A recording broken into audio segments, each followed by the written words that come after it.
You're good at keeping the car clean.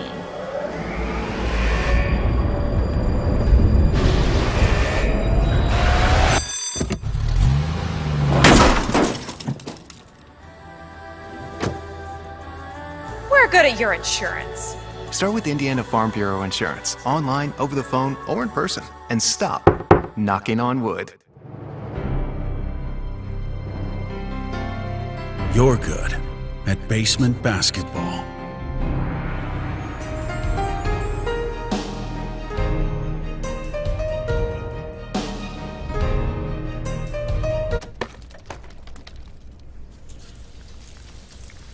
We're good at your insurance. Start with Indiana Farm Bureau Insurance, online, over the phone, or in person, and stop knocking on wood.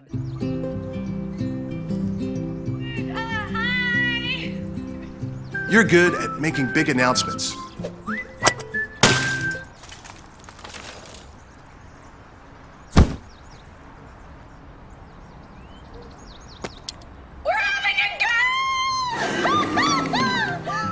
We're good at your insurance. Start with Indiana Farm Bureau Insurance, online, over the phone, or in person, and stop knocking on wood. Hi, I'm Matt Wolford, president of the IHSAA Foundation, and we need your help. We need your help so the youth of our community can develop advanced leadership skills. We need your help giving high school administrators and coaches the instruction and insight they need to be better role models and teachers. To learn more or to make a tax-deductible contribution, go to ihsaafoundation.org. You'll not only be contributing to the foundation of the IHSAA, you'll be contributing to the foundation of our community.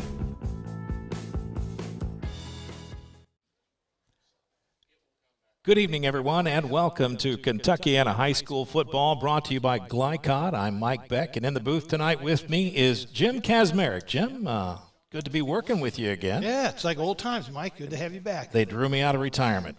They said you'd work with Kaz. I said, I'm in. Yeah. But we are here in Corydon Central High School, Corydon, Indiana, for the matchup between the Charlestown Pirates and the Corydon Central Panthers.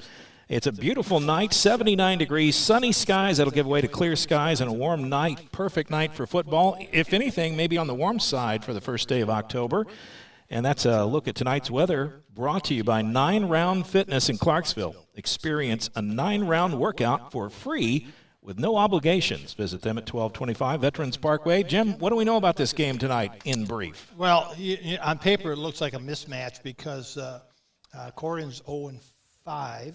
And Charlestown has won 4 games in a row. So when you look at that, you think it's a mismatch. But, you know, games aren't won on paper, and you can't look into kids' hearts. And I think Coach Humphrey's an outstanding coach, and he'll have his kids ready to play. So, we expect a good competitive game, good high school football game. Field's in perfect shape. Weather's perfect. You couldn't ask for anything nicer. No, a great time to be at the ball field. And their opponent tonight, Charlestown, comes in. They've won 4 in a row after an early season stumble against Silver Creek. How are they looking so far? Well, they open with Silver Creek, and then they follow that with Brownstown. So they're probably playing 2 of the best teams in their conference, or maybe even 2 of the best teams in the southern part of the state to start off their schedule. So they have to start out strong. I mean, they need to be ready when the gun goes off. They need to be at full sprint right away. Okay. They haven't been, but they are now, and they're looking good. Well, you know, Jason Hawkins will make sure they're running hard. If not, he'll chase them down and make them do it again. We'll go ahead and take our first break. When we come back, you'll have a chance to hear our interview with Coach Aaron Humphrey of the Corydon Central Panthers. That's coming up, as well as interviews with Jason Hawkins and more pregame. That's all on the way right after this. You're watching and listening and hearing and experiencing the power of Glycod. We'll be right back right after this.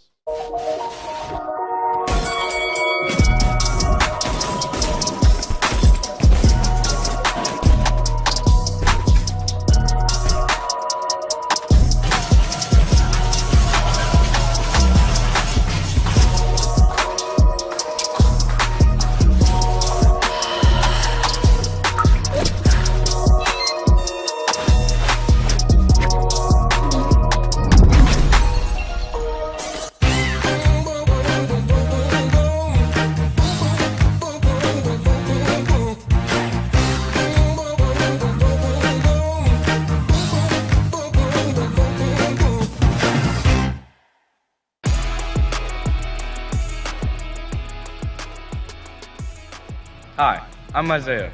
And I'm Grant. I'm vape-free because I've witnessed and experienced firsthand how tobacco can affect teens who want to escape from school, work, or other social activities. When it comes to curbing teenage use of tobacco and e-cigarettes, actions speak. Voice Indiana engages, educates, and empowers teens throughout the state to take action by promoting and celebrating a lifestyle free of tobacco and e-cigarettes. Find out how you can be part of the statewide youth empowerment movement and help end teenage nicotine use by going to voiceindiana.org. I'm a tailgater tailgating to get to my tailgate. I can't go anywhere. But you're so busy watching me tailgate that you don't see the one in front of you. And your cut rate car insurance, they might not pay for this. So get Allstate and be better protected from mayhem. Like me. Contact Floyd Snobbs and Jeffersonville Allstate agent, Packy Page, today. This edition of Coach's Comments is brought to you by Allstate agent Packy Page, with offices in Floyd Snobbs and Jeffersonville. To find out how Allstate can put you in good hands, or for a free quote, call Packy at 812-202-7271.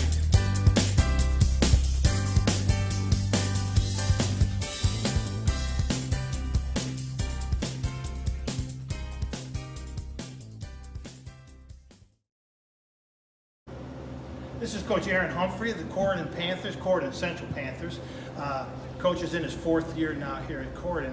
Coach, if you're in coaching long enough, every one of us has gone through a season like you're going through this year. Right. How do you hold up? And then again, how do you get your kids to hold up game after game? Well, you're exactly right. And we've, from an injury standpoint, just been devastated all year and never been around a team that's had this many, and they're not sprained ankles, little stuff. They're season-ending injuries. I think we're down like 17 starters. Oh my goodness! At this point in time, so we just look at it as trying to week get better. We worry about ourselves, and talked to him last night about tonight. We want to be better blockers and tacklers than we were last Friday, and I have no doubt that we will be that tonight. And when you watch the tape of your game, and I use old school terminology. Right. When you're watching the tape of your game, that's the thing you impress with the kids, is that you're making improvements. We're getting better. We're blocking better. We're tackling better. Is that the way you look at it? Yeah, and I've used the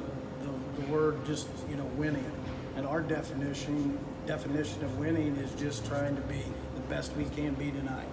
And if we do that, then we're winning. Scoreboard hadn't said it all year, but that's our goal. Right. Well, the other thing, and again, I'll just go back to my days. I always said the only thing we ever taught our kids was how to block and tackle. We're not doing a very good job of coaching. There's a lot of other lessons. Oh yeah, and that's I'm as proud of this team as any team I've been around or coached, from the standpoint of we're in a me world first, and we've got a lot of kids playing out of position that have never played the position they're playing now, but they know that's what the team needs. So, they're learning life lessons that they can move on and become, better husbands, better dads, and, productive people in society down the road. Well, that's good. That's what makes you a successful coach. Tell us a little bit about some of the kids we're going to see tonight. This is our first time watching you play. Tell us who we're going to see tonight. Well, Nolan Adams is our quarterback, and he actually started as a sophomore. And so he kind of runs the offense. And then defensively, Hunter Schmidt is a junior, 2-year starter at our Mike backer. And, he runs the defense from that spot. And, both those guys are kind of our go-to guys on both sides of the ball. So we'll keep our eye open for them.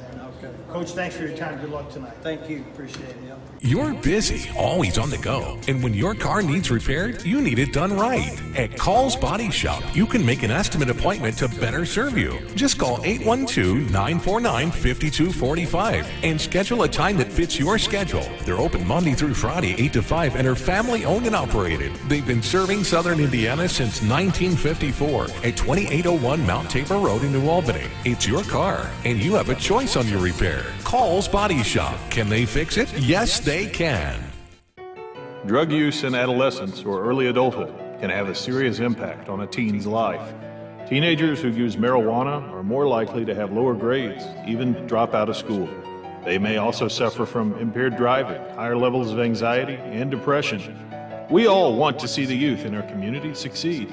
Regardless of your stance on marijuana, we can all agree that it is not right for teens. Paid for by Drug Free Communities, the Department of Mental Health and Addictions, and Our Place.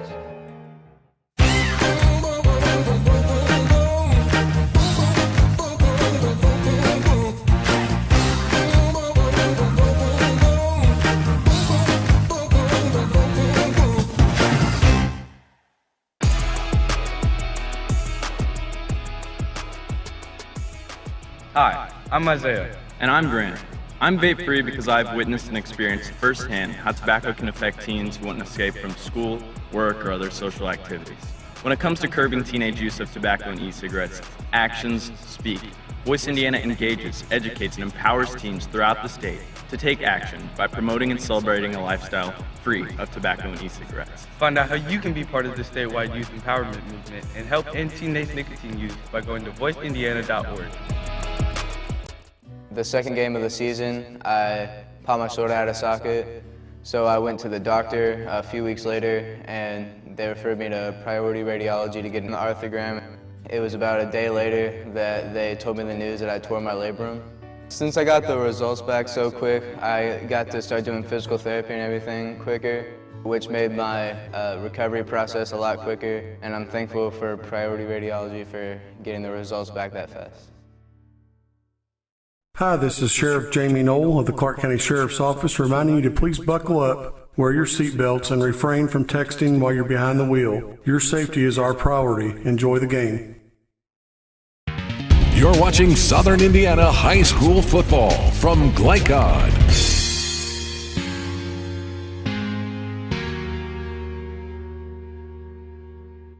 We're here with Coach Jason Hawkins before the game against Corydon Central. Coach, this is your 15th year now as a head football coach. I don't know if you keep track of that or not, but we do. Coach, at a certain point, do you ever get the feeling like you're like the old man of the coaching now? You wouldn't think that, but I guess I have more tenure than anybody in Southern Indiana, so it's kind of hard to believe, but I'm hoping to have a lot more. Do you ever feel like a dinosaur out here, Coach? No, not yet. Coach, you got your team on a roll now. You won 4 straight.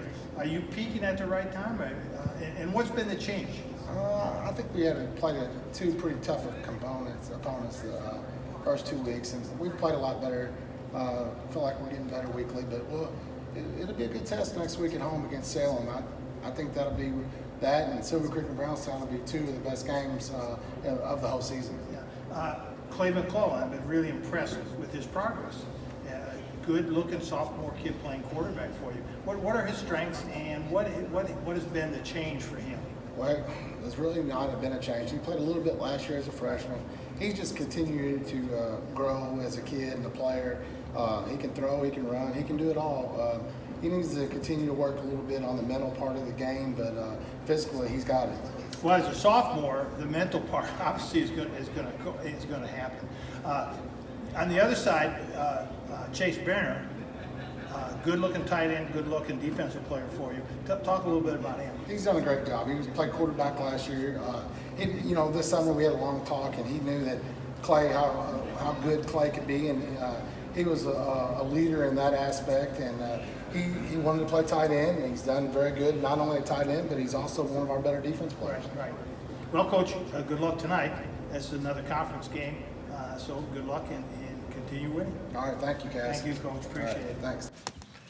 I'm your cat, and ever since you brought me home that day, I've been plotting to destroy you. This is a billion years of tiger DNA just ready to pounce. And if you got the wrong home insurance coverage, you could be coughing up the cash for this. So get Allstate and be better protected from mayhem, like meow. Contact Floyd Snobbs and Jeffersonville Allstate agent Packy Page for a quote today. Hi, this is Sheriff Jamie Knoll of the Clark County Sheriff's Office reminding you to please buckle up, wear your seatbelts, and refrain from texting while you're behind the wheel. Your safety is our priority. Enjoy the game. Dr. Carter's office, Annette speaking. How may I help you? From your very first call, the warm personal care from Dr. Todd Carter and his friendly staff at Carter Family Dentistry will put you at ease. Dr. Carter can take care of you and your family's dental needs, from gentle cleaning to complex procedures. Visit drtoddcarter.com to learn why generations put their trust in Dr. Carter for their dental health. Or to schedule an appointment, call Annette or Joyce at 812-944-5155. Located at 809 Mount Tabor Road in New Albany. Dubuque County Fair is about to get its face melted! Yeah! 1 second. I guess their faces are safe. Shut up, Jeff. Yeah, Jeff, shut up. Shut up, Jeff. I don't need your help. Just like what happened in Pittsburgh. Never mention Pittsburgh! When you need to be there, you need an Interstate, the car battery auto tech's preferred. Come by Interstate Batteries, 1510 Production Road, Jeffersonville. As COVID-19 continues in our community, we are seeing increased cases in the younger population. While severity may be lower, there are still many health issues associated with infection, risk of transmission to other vulnerable citizens, and increasing the rate of development of variant strains. This is why the CDC recommends you get vaccinated. For more information or to schedule a COVID-19 vaccine or test, visit www.clarkhealth.net. Again, that's www.clarkhealth.net.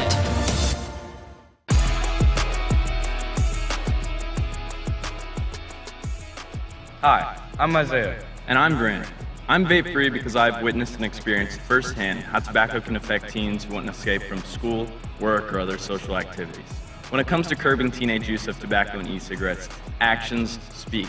Voice Indiana engages, educates, and empowers teens throughout the state to take action by promoting and celebrating a lifestyle free of tobacco and e-cigarettes. Find out how you can be part of the statewide youth empowerment movement and help end teenage nicotine use by going to voiceindiana.org.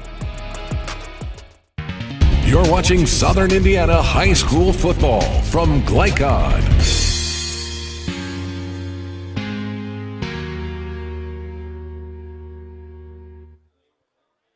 And welcome back, Mike Beck, Jim Kazmarek here at Corydon Central High School, home of the Panthers as they get ready to take on the Charlestown Pirates and Southern Indiana High School football action. Boy, I can smell that popcorn up here, Jim. It smells like a high school football game, doesn't it? I may be sneaking out here in just a moment, but no, just kidding. Time for the keys to the game tonight. Tonight's keys are brought to you by Mack Construction. Mack Construction provides safe, productive, quality workmanship in civil construction and excavation. Visit mackconstruction.com. Let's start off with the keys tonight for the visiting team. That would be Charlestown. What do you see here? Well, the most important thing for Charlestown is don't overlook this game. It's high school football, and you know what can happen if you overlook it, and a team that's a great underdog gets the lead, jumps ahead, gets a couple lucky breaks, a fumble recovery, an interception, and pretty soon, because you've overlooked them and you've come out lackadaisical, you're behind 14-0, and you've allowed a team that has lesser talent to be fired up, and so you can't overlook them. You got to go out there and play just as hard tonight as you have in every other game this year. They need to get the ball into their playmakers' hands. That sounds pretty simple, but you know, Ottersbach, Brenner, and Almasiga are their playmakers. McClellan is a really good dual-threat quarterback, which is a defensive coach's nightmare. Because if your quarterback's going to be stationary and you know exactly where he's going to be, you can devise a game plan. If he's going to roll out a lot, then you can devise a game plan for that. But if he's sometimes in the pocket, sometimes rolling out, and sometimes just running with the ball, it gives a defensive coach a real headache. So, you know, get your ball in the playmaker's hands and let McClellan do his thing, because he's an outstanding quarterback. And lastly, be relentless. When you do get up, don't let down. Keep playing hard, keep playing hard, keep playing hard. Be relentless. I was looking at the roster here very quickly. A lot of people know about Keontae Goodwin, the left tackle for Corydon, number 78, the Division I prospect, committed to UK. Right next to him, now Keontae is 6'8" and 330 pounds. Right next to him at left guard is Andrew Sexton, who happens to be 6'5" and 325 pounds. So what happens when the field tilts? I don't know if you'll notice it or not, but the field will tilt. So the Charlestown runners actually running downhill when they go to their side. It's a phenomenon, but watch for tonight. You'll see it. And go to the left a lot. A lot. Well, it's a different story for the Corydon Central Panthers. The injury bug has bitten them several times, so their numbers are down, but they still have a shot at this game. And what do they have to do to get the W? Well, like we said before, everybody's got a shot, and it's high school football, so you never know how high school kids are going to react. You know, the starting quarterback for a team could have a pimple and it throw his whole game off. So, or he broke up with his girlfriend. Oh, God forbid that happened before a game. Oh, my. So, really key for Corydon, milk the clock. Try to take as much time off the clock as you possibly can. Keep the Charlestown offense on the sideline as best you can. But just milk the clock. You got to play clock and watch that and let it go all the way down to 1 before you snap the ball. I think that's important. Secondly, play all out. You have nothing to lose. Don't hide anything. Don't save anything. Play all out tonight. You know, what's the worst thing that can happen? Yeah. So, just go ahead and let it all hang out tonight. Have fun doing it. And then do your best to try to contain the passing game. And McClellan does a good job. He's a really sharp quarterback, strong runner. Try to contain their passing game. But, again, to me, it's play all out, have fun. Let it all hang out and see what happens. What's the worst? What's the worst? Well, on a Friday night, beautiful weather, nothing can be worse. Well, let me add one more thing. When they're 0-5, they haven't scored a lot of points and had some rough stretches. I was watching them warm up. I was down on the field watching them warm up. And, it's a testament to Coach Humphrey. They were sharp warming up. They were not lackadaisical. They were sharp. They were precise. They were doing all their drills exactly the way I would have taught them. They're doing them correctly. So at this point, you think the kids would be lackadaisical. They'd be doing their drills halfway. That's not what I saw. I saw a group of 22 kids out there being well coached and paying attention to what they were supposed to be doing. Sounds good. Well, we'll take another break, be back with the storyline, and ever closer to kickoff, about 6-7 minutes away here. Stand by, more to come on glycod.com.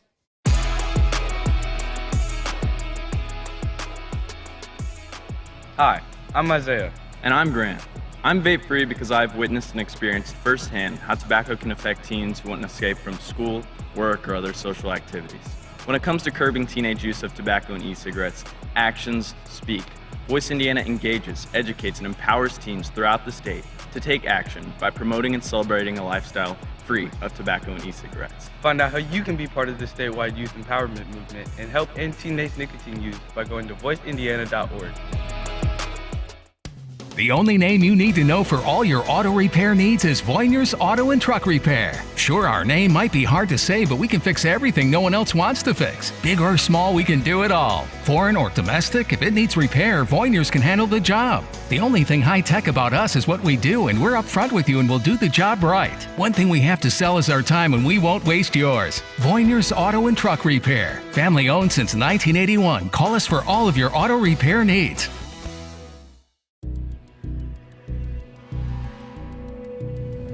One fell swoop, one innocent city will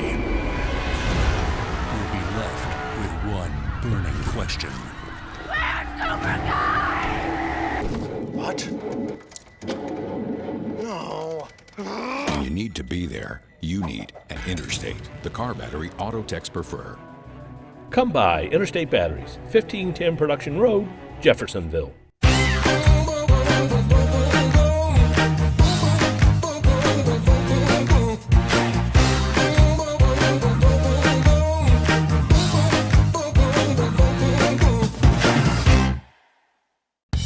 From Glycod, it's Jim Butner Auto's Southern Indiana High School Football. Jim Butner Auto in Clarksville, striving to keep you driving. Tonight's game is also brought to you by Interstate Batteries, outrageously dependable since 1952. Allstate Insurance Agent Packy Page, he puts you in good hands. The Clark County Health Department, promoting a safe and healthy community. ClarkHealth.net. Centric Credit Union, centered around you. Community Action of Southern Indiana, helping people, changing lives.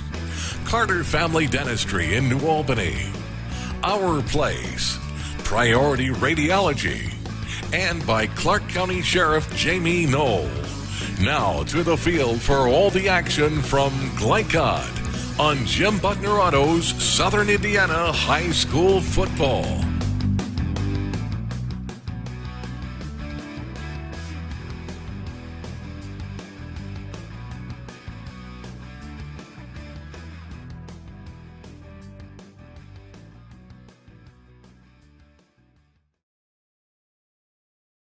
Glycod's coverage of Kentuckiana High School football. Mike Beck, Jim Kazmarek in the booth, and a team of thousands, at least several others. It's that's good crew up here tonight. Big crew. A couple of storylines tonight, and tonight's storylines brought to you by Community Action of Southern Indiana. Be part of the youth empowerment movement at voiceindiana.org. Storylines for Charlestown, just to keep building on their success? Well, yeah, keep building and like I say, don't be complacent. I'm sure Coach Hawkins is not going to allow them to be complacent, and he's probably got them more fired up in a game like this than he would if he was playing Brownstown or Silver Creek, simply because he doesn't want them to be complacent or have a letdown or think that all they have to do is walk out on the field to win.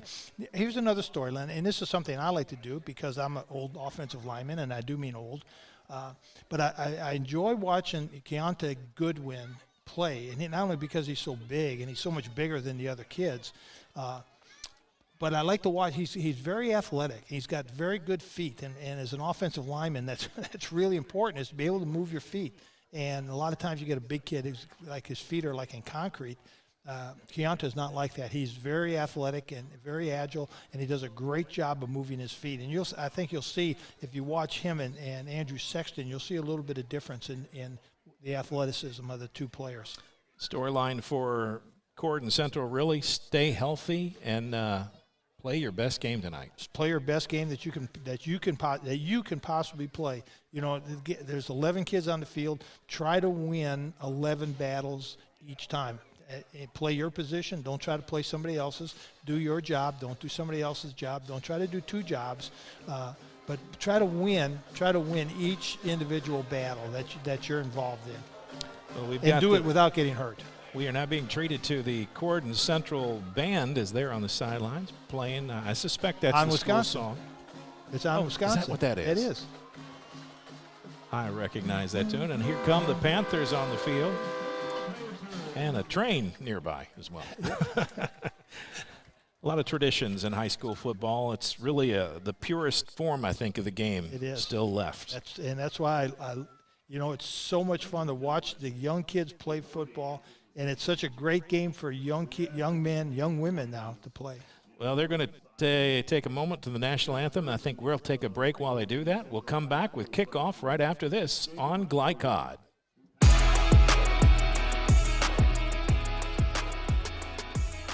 Hi, I'm Isaiah. And I'm Grant. I'm vape-free because I've witnessed and experienced firsthand how tobacco can affect teens who want to escape from school, work, or other social activities. When it comes to curbing teenage use of tobacco and e-cigarettes, actions speak.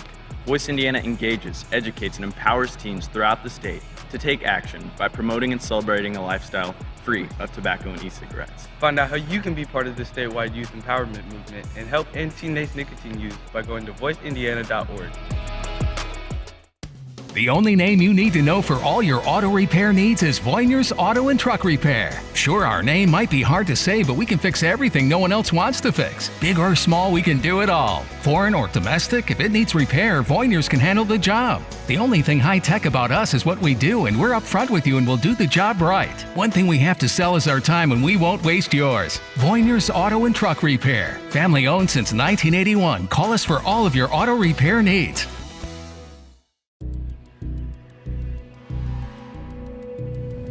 One fell swoop, one innocent city will be left with one burning question.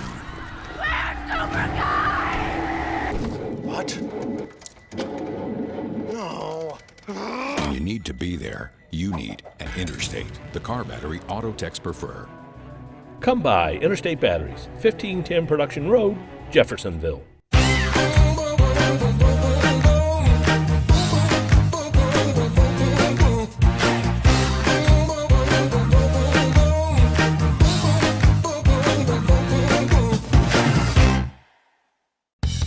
From Glycod, it's Jim Butner Auto's Southern Indiana High School Football. Jim Butner Auto in Clarksville, striving to keep you driving. Tonight's game is also brought to you by Interstate Batteries, outrageously dependable since 1952. Allstate Insurance Agent Packy Page, he puts you in good hands.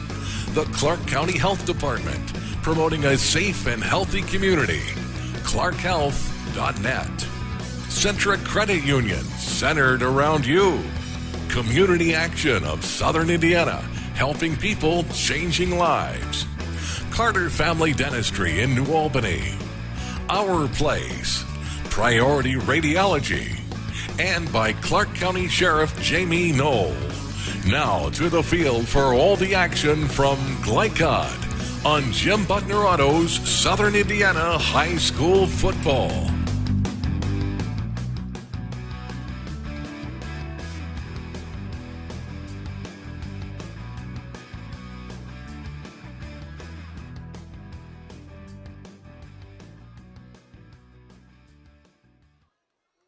Welcome back to Glycod's coverage of Kentuckiana High School football. We're in Southern Indiana tonight. Corydon, Indiana, the first state capital of Indiana, and the home of the Corydon Central Panthers.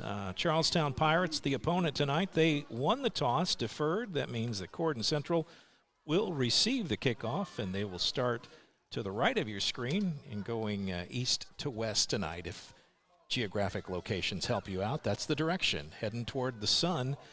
And so Charlestown getting ready to kick off. Their kicker, I believe that's Almasiga, if I'm not mistaken.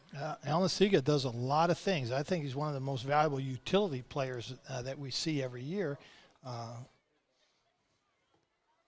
But he was injured in one of the games we did this year. He was injured, so we shall see. And I don't believe that is Almasiga. I can't catch the number. Hard to see from the side here, but we'll figure it out. Deep for the Panthers, Beard, and I believe that's number 16. And it was Almasiga, I'm sorry. And the kick taken by Beard, drops it, picks it up off the ground, gets a block, looks upfield, and doesn't get more than 3 or 4 yards before he's taken down by a couple of Pirates. It'll be 1st and 10, Corydon Central ball. They'll spot it at the 24-yard line, and that's where we begin on offense. And, you know, interestingly, Corydon has a lot of seniors, and that's another testament to Coach Humphrey that the seniors haven't quit. They're still in there playing hard and playing the game. So, and he has 8 seniors starting on offense. We'll go through that offensive lineup here in just a moment. Starting quarterback is Nolan Adams, number 12. He'll be in the shotgun to start. Behind him is Schmidt, number 44. Schmidt moves, gets his feet chopping, takes the handoff straight ahead and stopped for about a 1-yard gain. Nice tackle there on the inside. And trying to catch the number, I believe.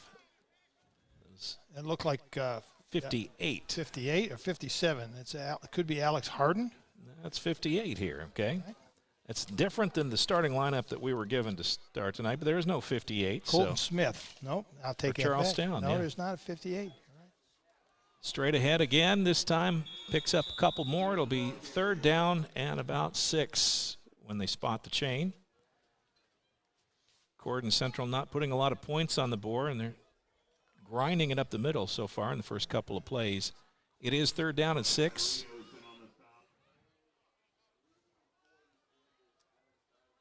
Owen Shireman split out to the near side. 3 wide receivers to the left or far side. And it's going to be a pass. Is he going to get it off? He's in a lot of pressure and throws behind the receiver, almost picked off. Well, you could see that Charlestown was running a corner blitz. They were bringing their cornerback in a blitz, and the defensive end, Brenner, was coming in on a blitz.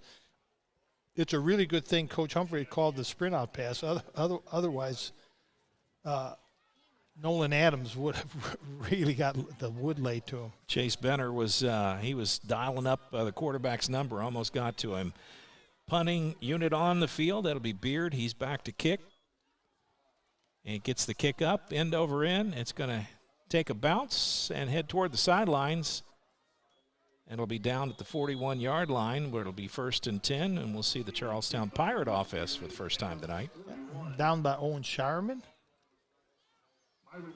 Shireman, one of the wideouts, and a lot of players on this Corydon Central team, due to the injuries, go both ways. Shireman, one of the safeties. You know, when you're down, your numbers are down, and you have to have players both ways. It really limits what you can do in practice also. So you need to keep things very simple. And here we go. We'll see McClellan for the first time at quarterback. High snap. He'll keep it himself, pulls it down, turns upfield, breaks a tackle, spins into another one, and picks up 4. I don't know if that was a broken play, but he took it and went with it. I believe it was a broken play. Caleb Herthel got a lot of penetration on that play, did a good job of chasing the quarterback down. Picked up 4 on the play, 2nd down and 6. Ball out to the 45. Play comes in from the sideline. So like I was saying, you're really limited on what you're going to do in practice, what kind of drills you're going to do in practice. You can't afford to have anybody hurt in practice. Tailback is Logan Harvey right now. Snap goes to McClellan, keeps it right side, and he is caught for no gain. Good coverage by the defensive end and tackled by Schmidt. Doing double duty tonight, linebacker and running back. Well, he's their main man on defense. He's one of the people Coach talked about is Hunter Schmidt. He's one of their main men. Loss of 1 makes it 3rd and 7, and perhaps a passing situation. Maybe we'll see McClellan's arm for the first time tonight. Back in the shotgun, single tailback is Harvey. 4 wide receivers. Throws it out to the near side and connects. Benner.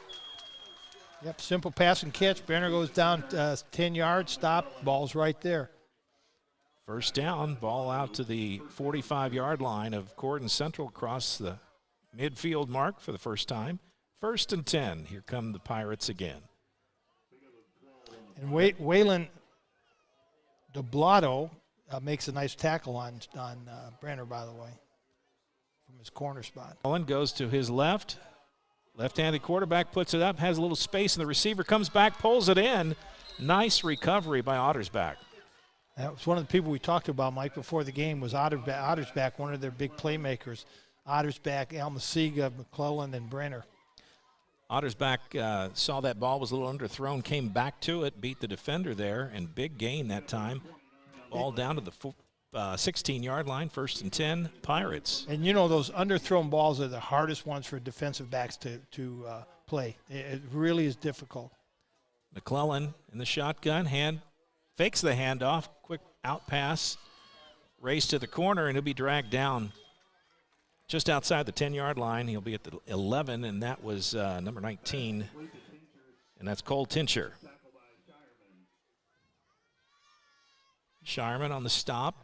Pick up a 5, 2nd and 5. Pirates. Shireman's getting a lot of work already tonight. Called his name, I think, 3 times already. 2nd and 5. McClellan back in the shotgun. Harvey to his left. Fakes the handoff, throws across the middle, and just a little high and behind, and not able to connect is Morris. Yeah, Xander Morris, another one of their good playmakers, and that ball is 6 inches lower. That's 6 points. And maybe just slightly more ahead. Kind of reaching back and up. That's a hard spot for a high school player to make that athletic play. 3rd and 5. Pirates come up to the line. Again, 4 wide for Charlestown. It's tough to defend. Harvey to the right side. Fakes the handoff. McClellan keeps it himself. Looking for a seam. He'll get inside the 10-yard line down to about the 5. Maybe the 6. We'll see where they put it. They're giving him a first down, Mike, and it's going to be 1st and goal inside right at the 5-yard line, it looks like. Yep, 1st and goal. Cole McClellan, just a sophomore, but got a lot of snaps last year, and that experience has paid off well. He's looking pretty sharp here tonight. Well, he and Benner split time last year. The games we saw him play last year, they were pretty much 50-50 on splitting time. This time a handoff.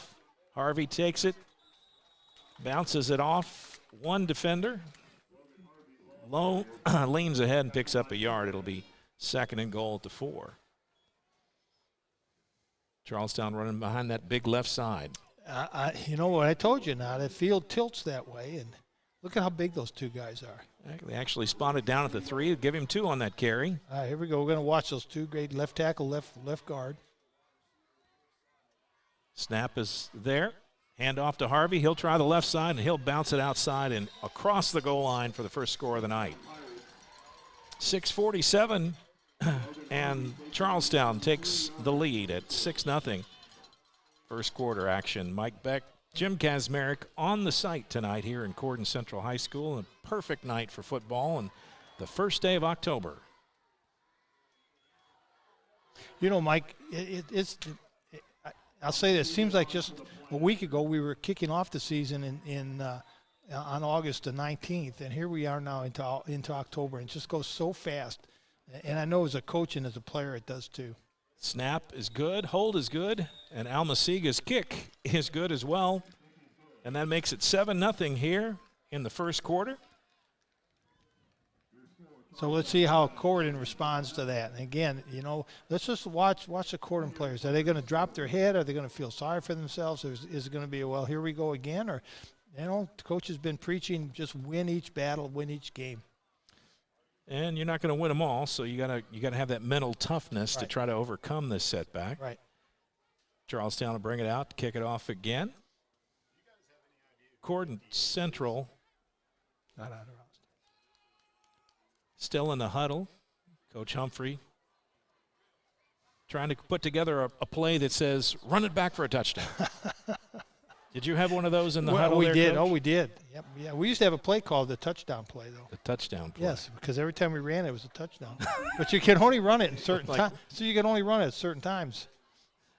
Ball on the near hash mark at the 40-yard line. Almasiga got his teammates lined up. He's ready to approach the ball. Here he comes and kicks it up and across the field, taking on the in the air.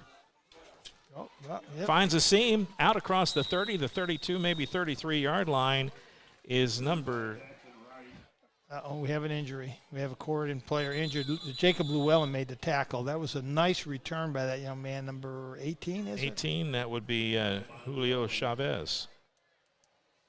5'7", 155-pound sophomore, and he was, I don't know if he landed funny, landed on the ball, knocked the wind out of him. I had that happen to me before, and you feel like you're dying. And look, I tell you, Mike, it looked like he caught one on the knee. He's going to get up. Let's see if he's limp. Yeah, see, yeah. I think he caught one right on his knee. The tackle was down low and it was right on his knee. The jersey number 16, so I want to take that back. I'm not sure for certain that it is Chavez. Well, we don't have a 16 on the roster, though. And that's the nature of high school football. Sometimes those jersey numbers change mid-season, and you bring people up from the taxi squad, and sometimes they don't make the roster. Yeah, he was playing down in Dayton until he got called up, right? Be 1st and 10, Corydon Central with their second offensive series, and we'll see if Nolan Adams can get the team moving forward this time. Trying to get him to jump, and he did. Good hard count. Yep. 5 yards, however you need it. Yep. That'll be 1st and 5, moves the ball out to the 37-yard line. It'll be 1st down and 5 at that point. Benner and Sexton jumped. They were, instead of watching the man in front of them, they listened to the quarterback's voice, and that's always a bad thing. Benner's got some good height out on that right side. He's actually a good-looking player, 6'5", about 200 pounds. Nice-looking throw from Adams. Got space. It. Oh, he caught it. What a catch. What a nice catch. Fantastic play. Nolan Adams to Bruce Beard, senior to senior, and they connect for a huge gain out across the 30-yard line down to the 29. Big move for Corydon Central. Well, wasn't that a nice spiral, tight spiral on that ball? Good-looking pass. And an outstanding grab. Yes. 1st and 10, Corydon Central trying to answer. Adams rolls to his right. Going to pull it down. Is he going to put it up? No, he's going to get sacked. Little indecision out there. I think he was thinking throw, but should have probably just turned it up and ran. Yeah, right. Yeah, it was a run-pass option, and he picked the wrong option on that one. You're right. He really should have thrown it. Just throw it out of bounds. You got 2nd and 10 instead of 2nd and 15. Yeah, loss of 5 on the play. Ball pushed back to the 34-yard line. 2nd down and 10. Adams with Schmidt behind him.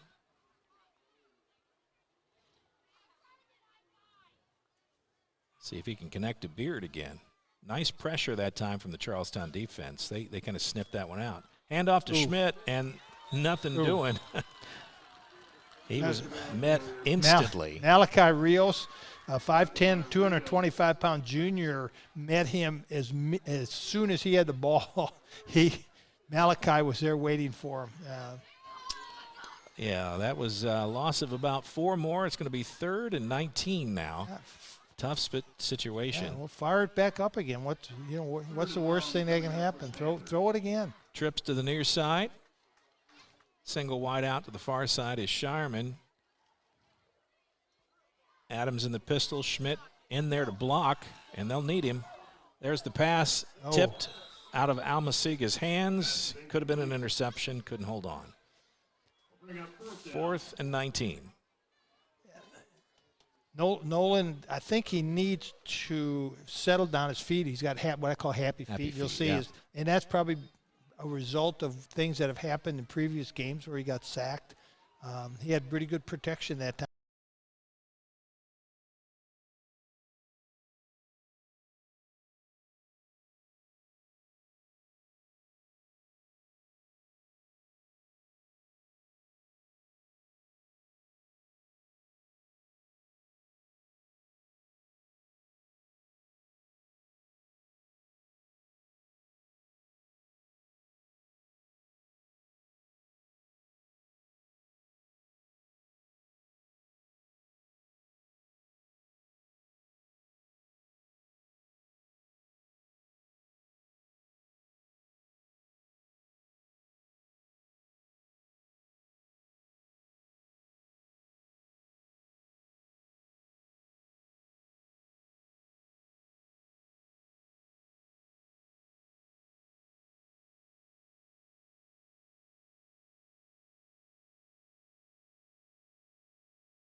This second shift, this old pair of pants, this staycation, this brown bag lunch. At American Family Insurance, we understand what it takes to make your new kitchen, that new car, or your new house a reality. It's the same as it takes to protect your new life, your future, your dreams. Yes, I'm a dreamer. This portion of tonight's game on Glycod is brought to you by W.M. Kelly in New Albany. Find out about a rewarding career by emailing info@wmkelly.com.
believe that's their second of the night. Mm-hmm.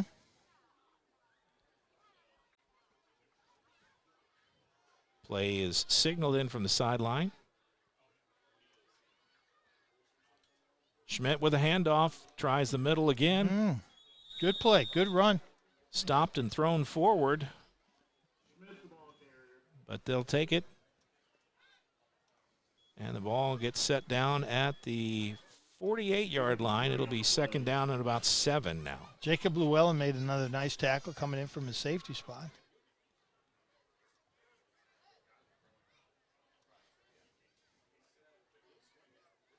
So they get in the same offensive formation and just call in different plays out of that formation. It appears. Schmidt moves to his left. Come on. Adams Come on. racing to the corner. And it looks like he may have gotten the first down. Nolan Adams.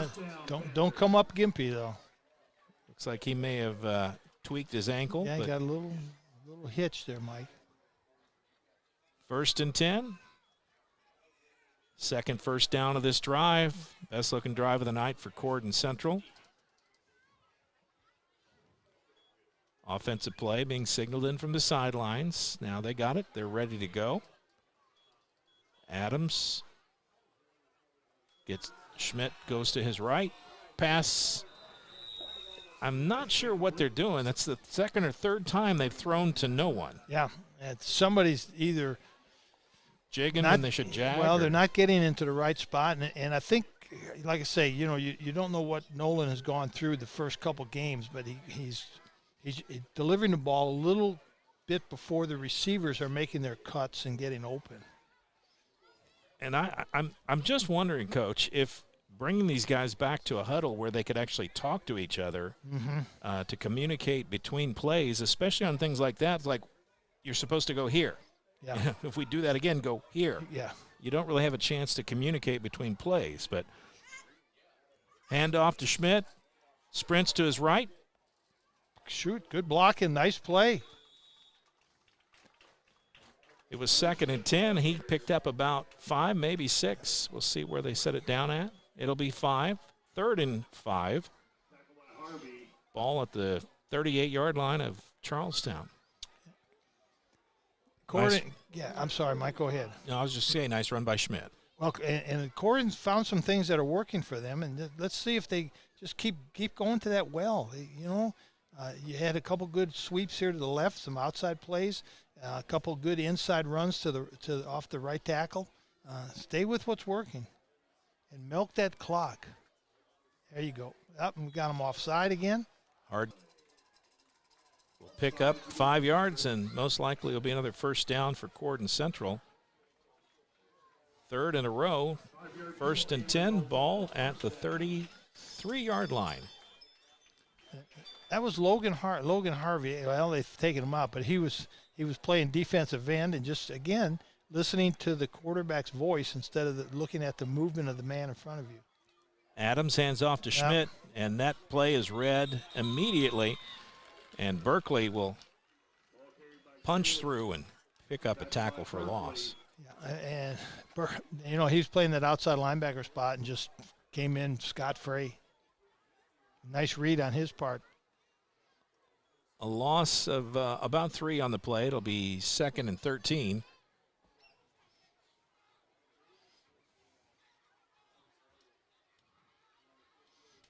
Under a minute to play in the first quarter. Charlestown leads 13-0.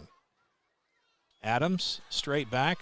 Little screen pass to the right side, and he can't get Schmidt open. Good defensive swarming that time from the Pirates. That's a good call. Trying to slow down the rush. A screen pass is one of the best ways to slow down the rush, a screen pass or a draw play. But the problem is you get the linemen. The linemen have to, first of all, it's important that the linemen block before they release and go upfield. And then once you get linemen upfield running in space, there's a lot of bad things that can happen. Absolutely. They're just not used to blocking out in the open like that. 3rd and 14. One more play in this quarter, most likely. Adams drops back and goes down. And that is Benner with the sack, and a huge one at that. This drive is quickly grinding to a halt, as the first quarter does. at the end of one, it's Charlestown 13, Corydon Central nothing. We'll take a break, be back with more, including the second quarter, right after this. As COVID-19 continues in our community, we are seeing increased cases in the younger population. While severity may be lower, there are still many health issues associated with infection, risk of transmission to other vulnerable citizens, and increasing the rate of development of variant strains. This is why the CDC recommends you get vaccinated. For more information or to schedule a COVID-19 vaccine or test, visit www.clarkhealth.net. Again, that's www.clarkhealth.net. Let's be honest. You don't see Grandma nearly enough. Which means the dead car battery you've spent the morning dealing with has robbed her of precious grandkid time. It's unfortunate, sure, but it's not like she's gonna write you out of her will or anything. Right? When you need to be there, you need an Interstate. The car battery auto techs prefer. Come by Interstate Batteries, 1510 Production Road, Jeffersonville. You're watching Southern Indiana High School football from Glycod.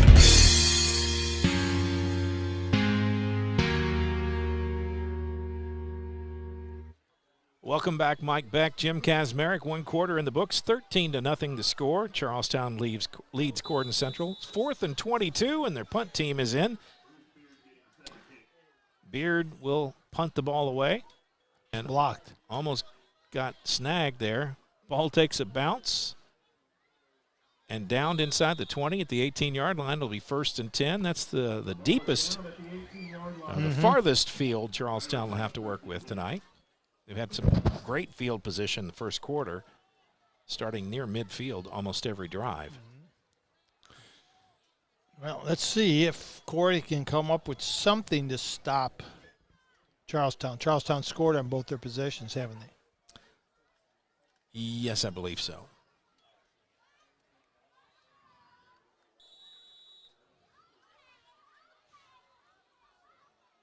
First and 10, McClellan back in the shotgun. Harvey takes a handoff, finds a seam up the middle, picks up a big gain out across the 30, the 32-yard line, 1st and 10. 14-yard carry for Harvey.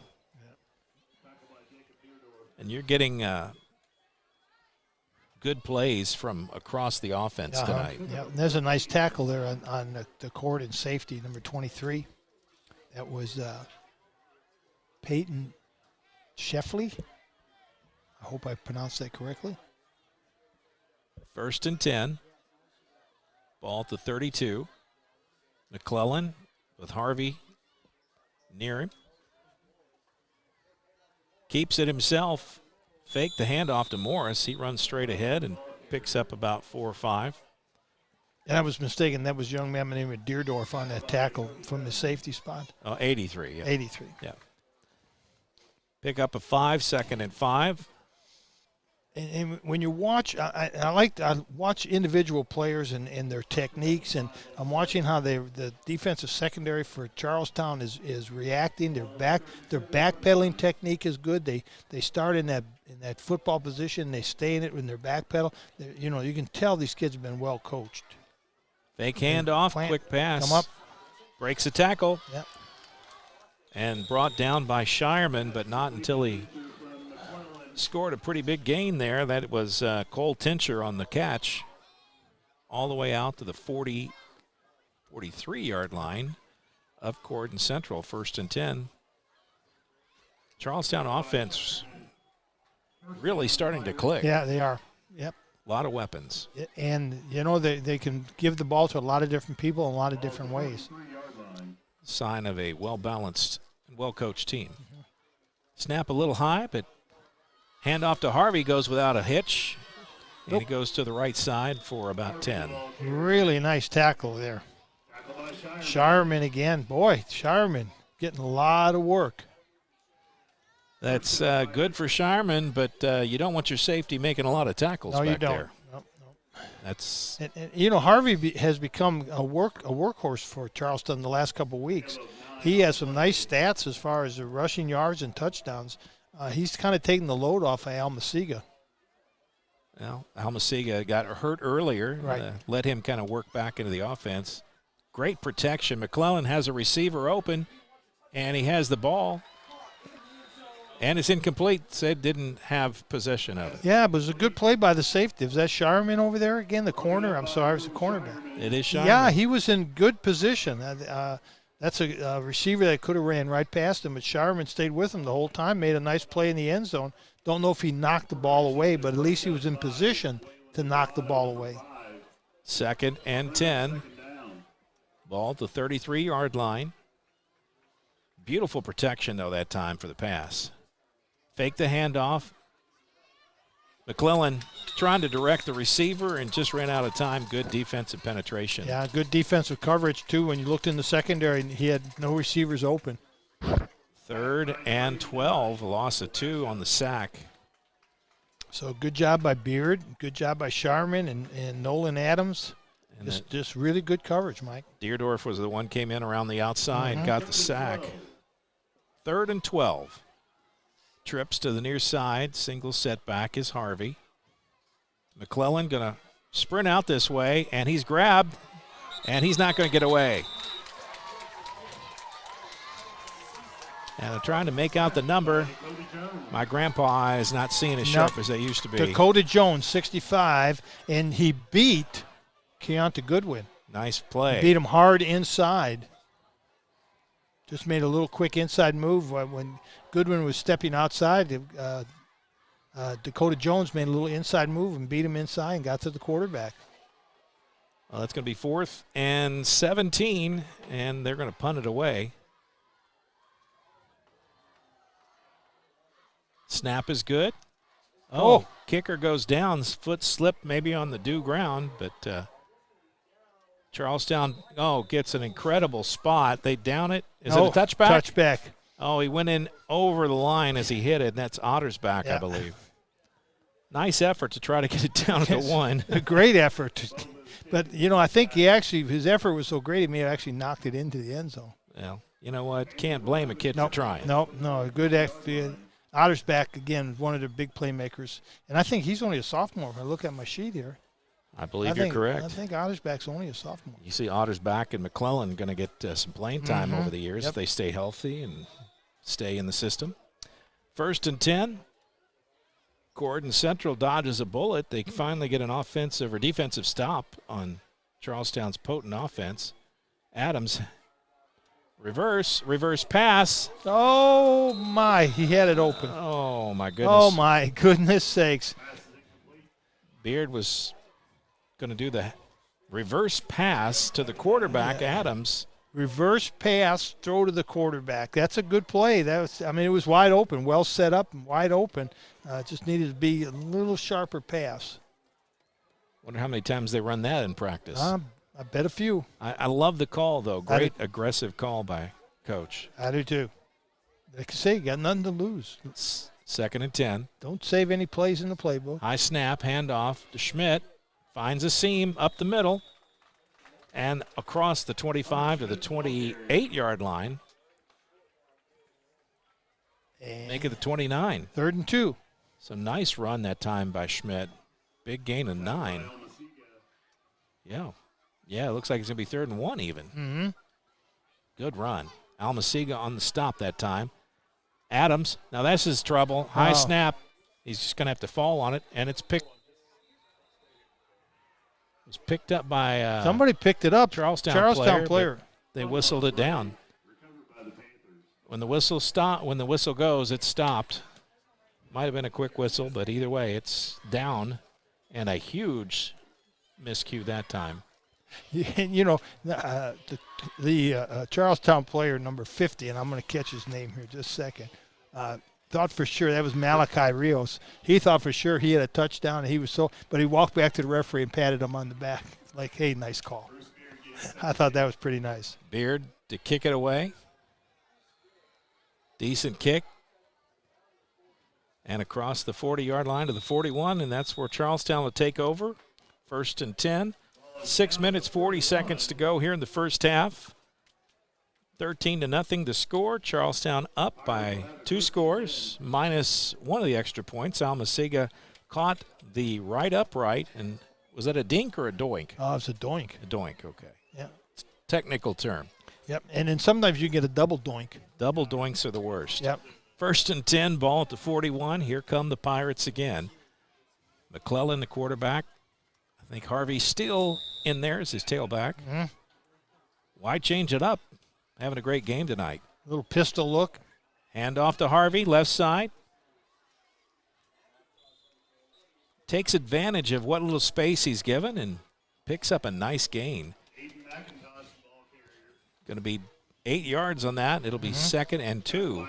Man, when your second down plays are 2 yards, 3 yards, 4 yards even. You got a lot of plays in your playbook to get 2 yards. 2nd and 2, 3rd and 2, 4th and 2. You got lots of plays in there. Offensive coordinators love those situations because sometimes you got a play you can waste here or try something different. Mm-hmm. McClellan and Harvey, 2 men in the backfield. Snap is McClellan. He's going to quick pass across the middle and connects with a receiver. That's Ethan French. It's a new name. 6'2", 175-pound sophomore, tight end. It's a new name. Yeah. We haven't seen it. really hadn't seen him in any of the other Charlestown games we played. Nice little fake. You see a fake in there, fake the running play. The linebackers suck in. The receiver just goes right into the voided area where the linebackers left. And I was wrong. That's not Harvey. That's Aiden McIntosh, number 33, not 23. Nice jump. Yeah. And he looked at the goal line, thought he'd get there, came up short, but it's going to be 1st and goal, and it's Aiden McIntosh the last 2 plays. Getting some younger guys in there. Yeah.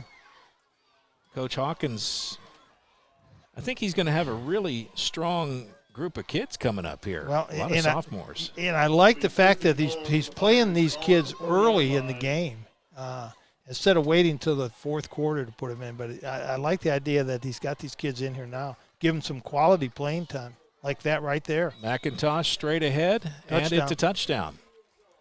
The 5:05 mark of the 2nd quarter. And a 2-yard run by Aiden McIntosh. And we're going to go for 2, Mike. Sounds reasonable since they missed that extra point. Trying to push it out to a 21-0 score. Currently it is 19-0. First time under center is McClellan. Morris will go to the right side. Can he get across the line? Doesn't appear so. And nice defensive patience there on the far side. So many times you get sucked in by that first motion and that end around. Yeah. Or reverse gets you. Misdirection comes up no good. We'll take a break. Be back right after this. Stay with us. What makes a credit union different or better? As a full-service credit union for the communities we serve, Centra offers competitive rates, online convenience, and a solid network of branches and ATMs. But we think we offer something more. They looked at me as a person, not a number. I would say it's always been a good, personable experience, whether it's over the phone or actually at a Centra location. And we don't just listen to our members. We deliver new services, better rates, and lower fees. Visit Centra.org to learn more. You're watching Southern Indiana High School football from Glycod.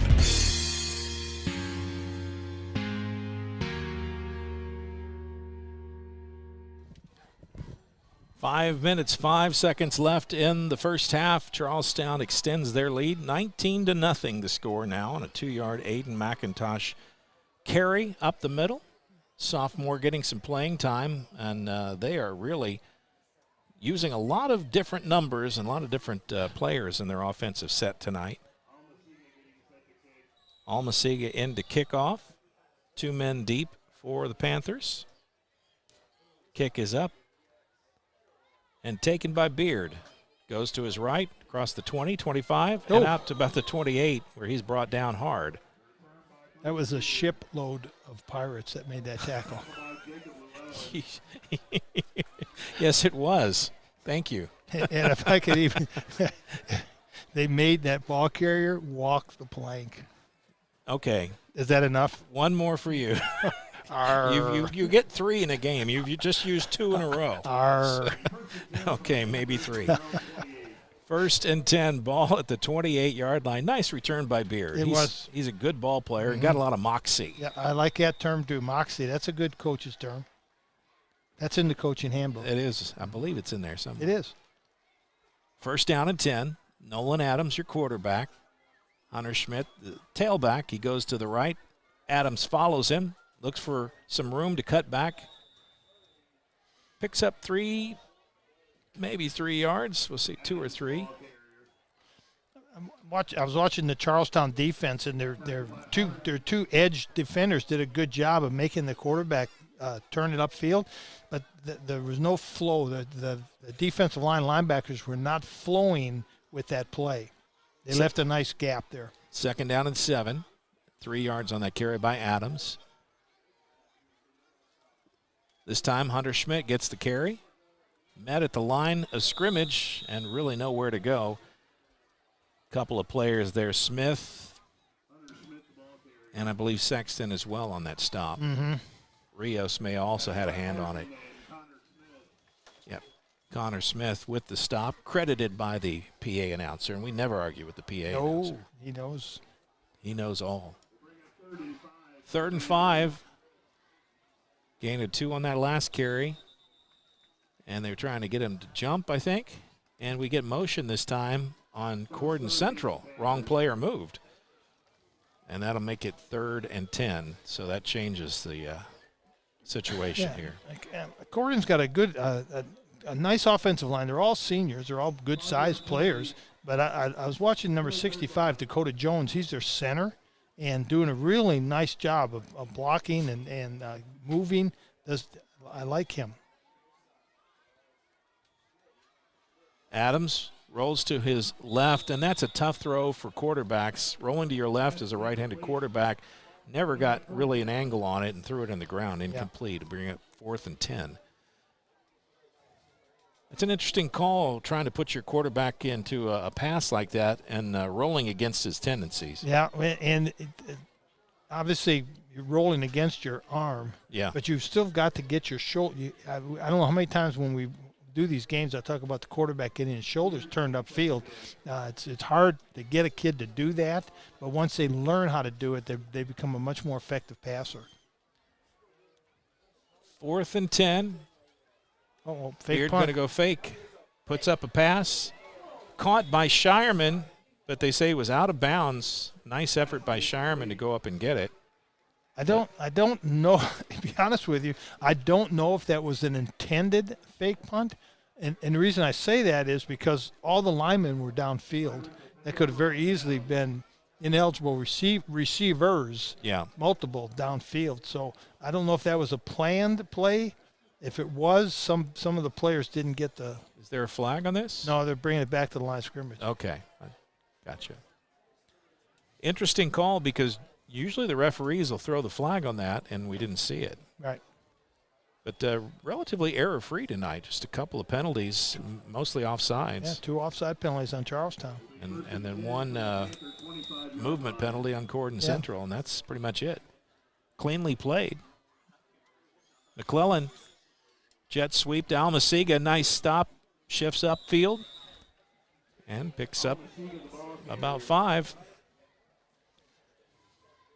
The offense is just really moving the ball at will. The only thing that's stopping them is making a mistake is common at the high school level.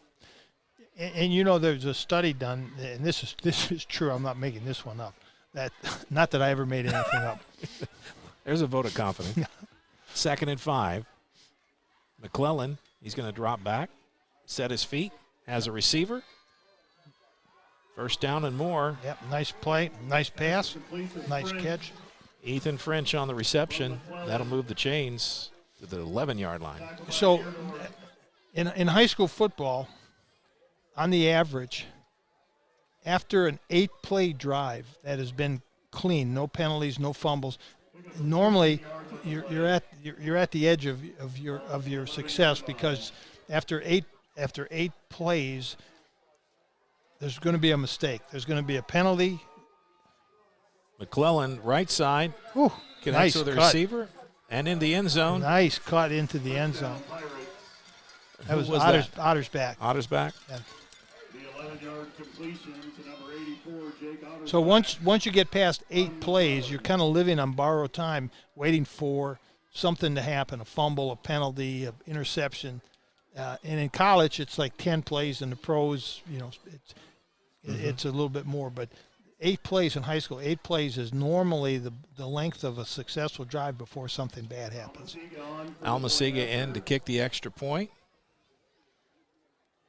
McClellan will hold.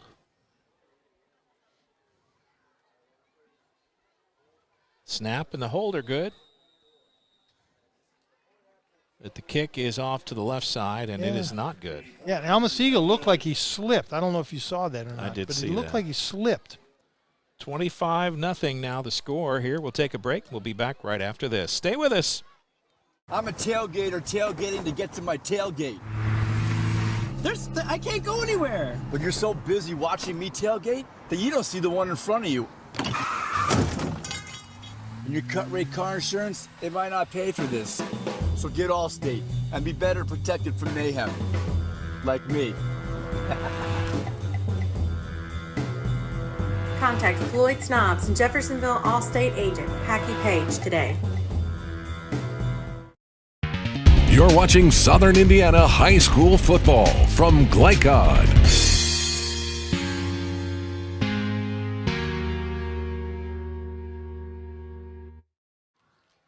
You're watching Glycod's coverage of Kentuckiana High School football. We're in Southern Indiana tonight. Mike Beck, Jim Kazmarek, happy to be with you, bringing you the coverage of the Charlestown Pirates and the Corydon Central Panthers. Charlestown in the driver's seat here. 2 minutes, 12 seconds to go in the first half.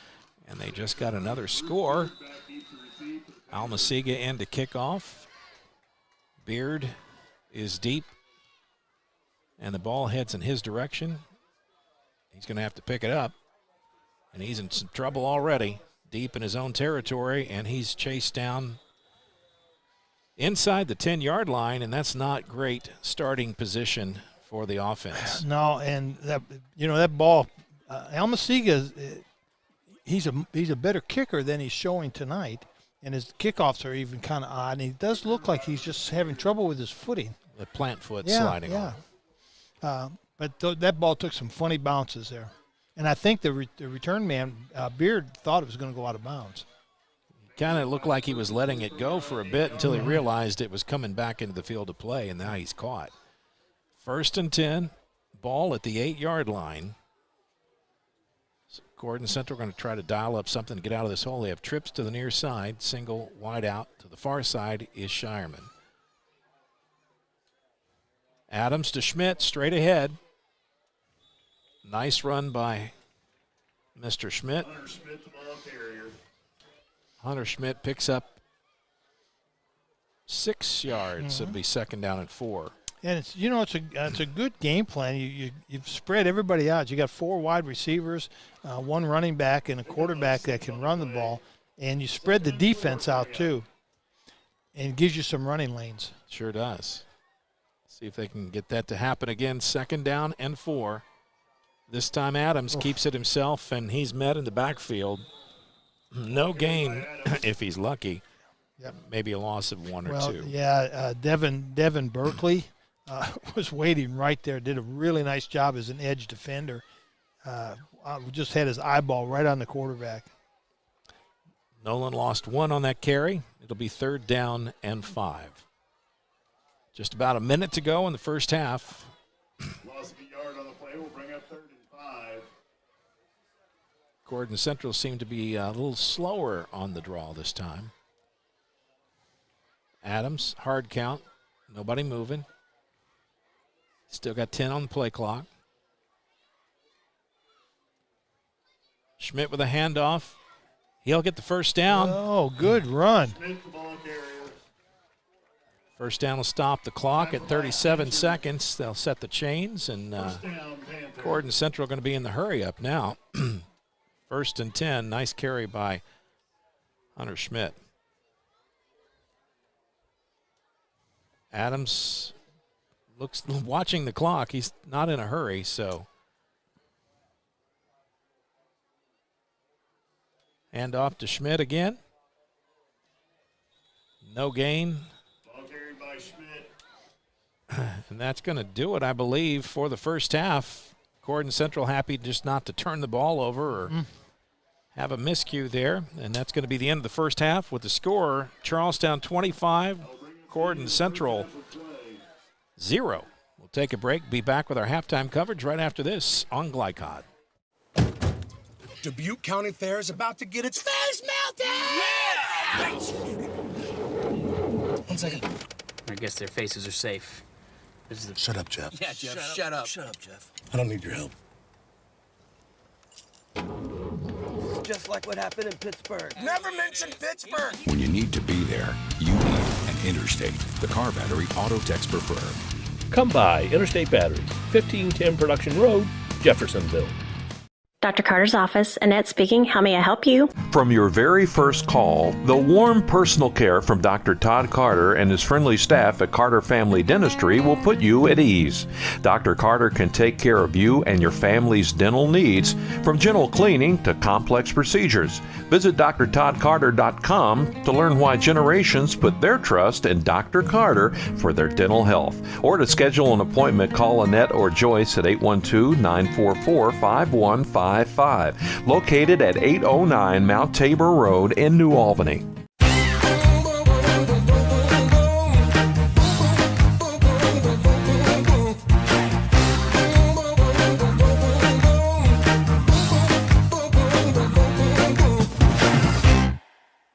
You're busy, always on the go, and when your car needs repaired, you need it done right. At Call's Body Shop, you can make an estimate appointment to better serve you. Just call 812-949-5245 and schedule a time that fits your schedule. They're open Monday through Friday, 8 to 5, and are family-owned and operated. They've been serving Southern Indiana since 1954 at 2801 Mount Tabor Road in New Albany. It's your car, and you have a choice on your repair. Call's Body Shop. Can they fix it? Yes, they can.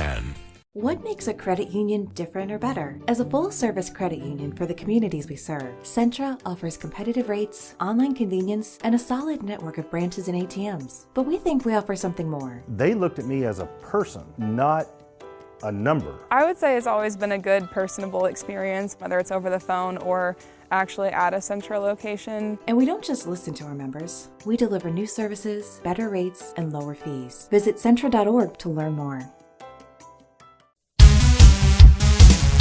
Tonight's halftime report is brought to you by Centra Credit Union, centered around you. Find out about online banking and other services by visiting Centra.org.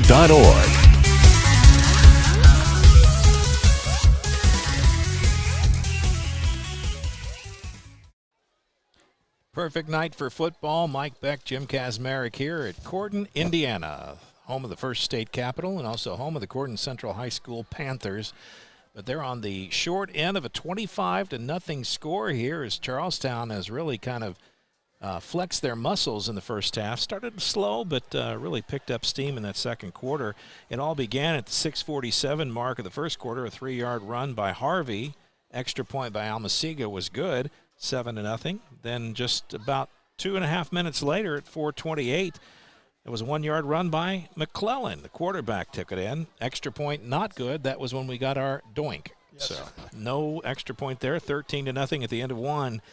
At 5:05 in the second quarter, Aiden McIntosh, substitute running back in the game, and gets the ball across the goal line. 2-yard run, 19-0. No extra point. The 2-point conversion stopped by Corydon Central, and then with 2 minutes and 12 seconds to go in the half, Charlestown pushes it out 25-0. McClellan, 11-yard pass to Ottersbach, and the extra point again off the mark, and that's where we stand here. Jim, what are you seeing so far in this first half? Well, Charlestown's taking care of business. I mean, they're methodical. Efficient. They're not doing efficient. It's a good way to put it. They're not doing anything fancy. They're doing their game plan. They're running the ball strong. The quarterback, McClellan, he's got a nice arm. He's throwing the ball when he needs to. So, I mean, they're running their game plan and doing what they need to do. And I think Coach Hawkins has got to be pleased with what he sees. And Corydon, on the other hand, they show flashes. I mean, they have, each series they've had 2 or 3 really nice plays, a long pass, a long run, another long pass. But unfortunately, they can't put 2 or 3 of those together. They're having a hard time.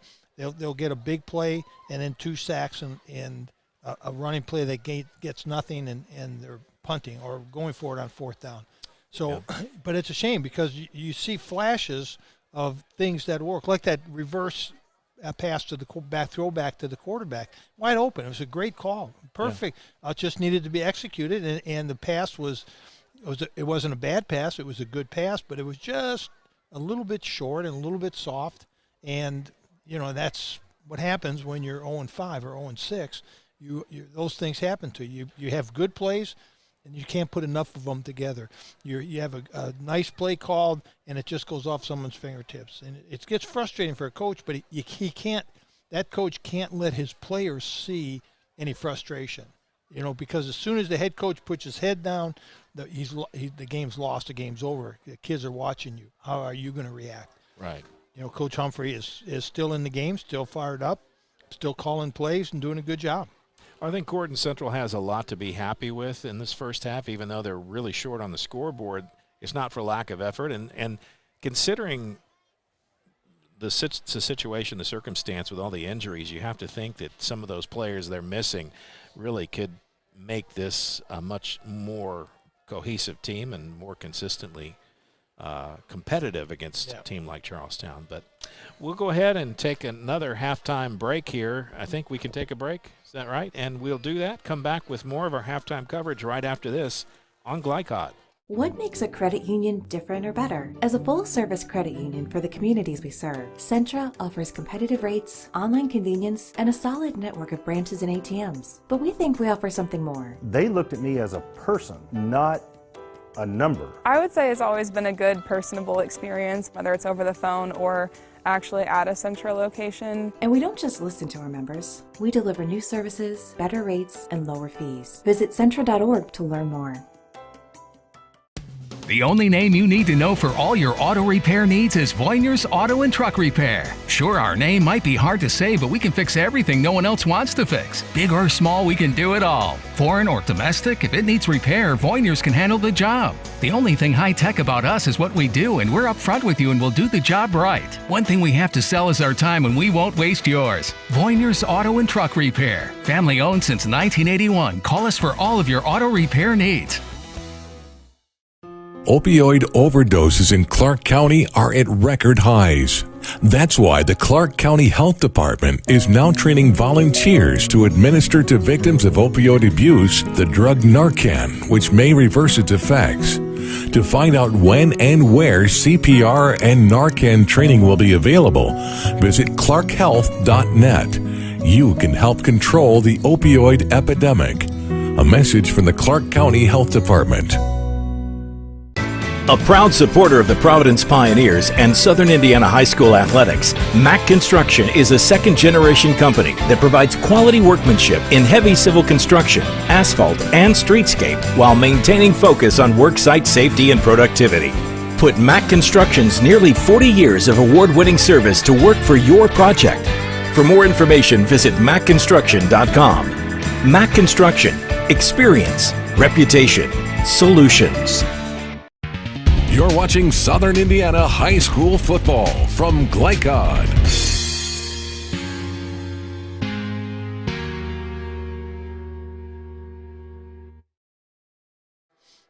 And welcome back here to Corydon Central as the Charlestown Pirates lead the Panthers 25-0. Mike Beck, Jim Kazmarek for Glycod. Glad to be here tonight. Let's take a look at the scoreboard. I know our fancy tickers can show you that stuff, but I like to talk about it just a little bit. And, let's look at some of these scores as we have them. Covenant Christian at Clarksville, Covenant Christian defending state championship, or state champion team, 3-touchdown lead, 21-0 over Clarksville.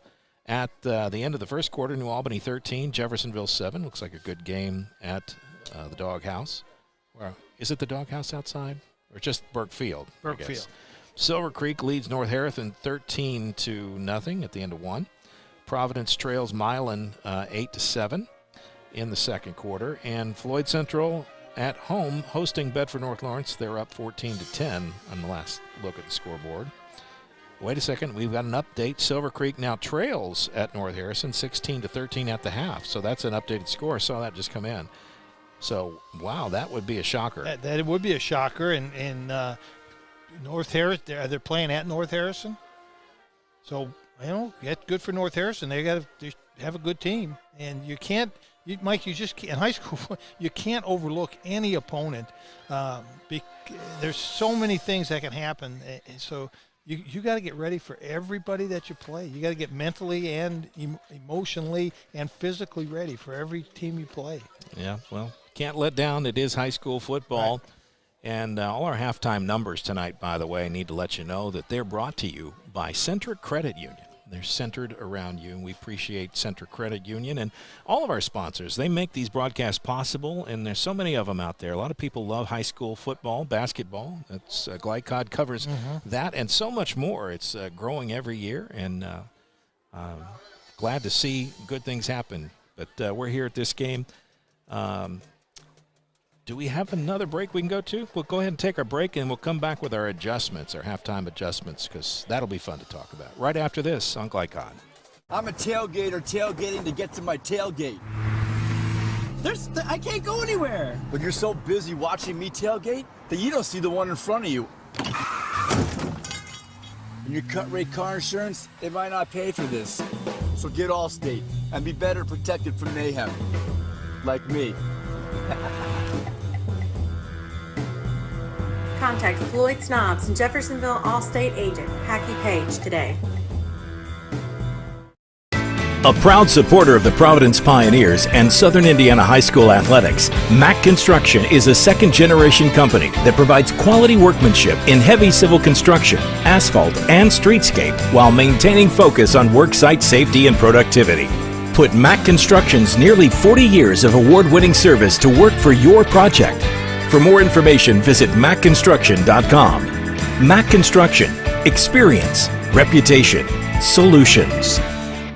I was at practice one day, kind of made a cut through the lane, and I noticed that I landed on my knee a little weird. I saw my trainer here at school, and they highly recommended that I go to priority radiology. Any athlete, when you do go down with an injury, the first thing you think about is just how long that you're going to be out. Going to priority radiology where I could get my results back quickly made a big difference because I wasn't left waiting for weeks before I could even start a treatment. I was able to get what I needed right away. This second shift, this old pair of pants, this staycation, this brown bag lunch. At American Family Insurance, we understand what it takes to make your new kitchen, that new car, or your new house a reality. It's the same as it takes to protect it. To protect your new life, your future, your dreams. Yes, I'm a dreamer. Dr. Carter's office, Annette speaking. How may I help you? From your very first call, the warm personal care from Dr. Todd Carter and his friendly staff at Carter Family Dentistry will put you at ease. Dr. Carter can take care of you and your family's dental needs, from gentle cleaning to complex procedures. Visit drtoddcarter.com to learn why generations put their trust in Dr. Carter for their dental health. Or to schedule an appointment, call Annette or Joyce at 812-944-5155. Located at 809 Mount Tabor Road in New Albany. Hi, this is Sheriff Jamie Knoll of the Clark County Sheriff's Office reminding you to please buckle up, wear your seatbelts, and refrain from texting while you're behind the wheel. Your safety is our priority. Enjoy the game. You're watching Southern Indiana High School football from Glycod.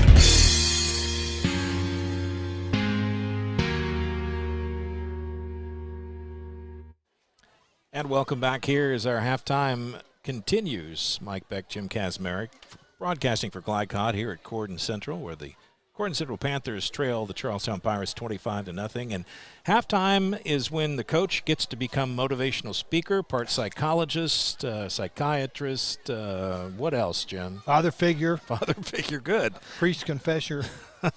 Well, that may be. This is public school. You got to be careful with that. Yeah. So, seriously, what do you talk about at halftime when you're Coach Humphrey in there trying to get the team to focus and come back out here. No, and that's basically what you talk about is just focus on what we've talked about all week long. We want to win. The scoreboard doesn't matter. Forget the scoreboard. We want to win individual battles. We want to win. We want each individual player to win the battle in front of him. That's the important thing. Play your hardest. Continue to play your hardest. Don't at no point during this game I want to see you drop your head and play. I want you to continue to play as hard in the second half as you did this half. And we don't care about the scoreboard. In this game and situation Coach Humphrey's in and Corydon's in right now, hey, we want to get through this game without injuries. We want you to get a little bit better. There's some great lessons that these players are learning to go through a season like this. That, life is not always a bowl of cherries. There's going to be bad things happen to you, and how do you deal with that? How do you deal with losing your job or a death in your family? And, that sounds trite. A football game sounds trite compared to those things, but the lessons that these young men are learning on the field are going to help them in those kinds of situations. So that's what, I don't mean to get that philosophical, but that's what Coach is working on. He wants these players just to be better people after this game. It sounds odd, but when you're in a situation like that and you look at the scoreboard, forget the scoreboard. High school athletics is about the balls and the games and the scores, not to fool anyone, but the lessons that these young men and any young athlete, man, boy, girl, regardless of the sport, they stay with them for a lifetime. They put 3 minutes back up on the clock, so we'll get a little extra time here. We might sneak in an extra break before we go. But one final thought, Charlestown, how do you keep a team up when they are clearly in command? Well, I'm gonna put myself in Coach Hawkins' shoes, and I'm gonna get on my team. I'm gonna get after him. I'm going to probably raise my voice a little bit because, by golly, that long pass, that should never happen. By golly, that end sweep, that should never happen. That runoff tackle for 10 yards, by golly, that should never happen. I'm going to get on them hard. I don't want them to get complacent and think that, oh, this is all okay, if you miss that, because we're going to win anyways. Well, that again, forget the scoreboard. That has nothing to do with what I'm trying to get across to you guys. You've got to play your position. You've got to do your job. Because at some point during this next week we play at Salem. It's going to be a much better game than this one. And somewhere down the line in the sectional, we're going to play a really quality team, and we're going to have to learn the lessons that I've taught you at halftime in this game. Okay, well, we'll take one more break here. When we come back, we'll have our second half underway right after this on Glycod.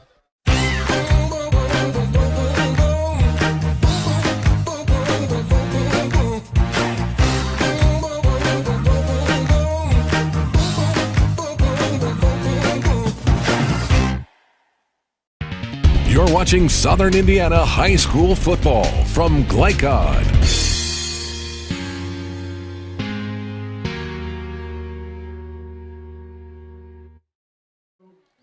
Welcome back, Mike Beck, Jim Kazmarek here, halftime. 25-0 the score. Charlestown in the driver's seat. Corydon Central trying to figure out how to get some points on the board in the second half. But while we got a little break here before the action gets going, maybe a good time to remember a friend of both of ours and a coach of mine and a colleague of yours, John Berger, passed away last Sunday unexpectedly. Didn't see that coming. He'd been in a battle with cancer, ended up having a heart attack. We lost him.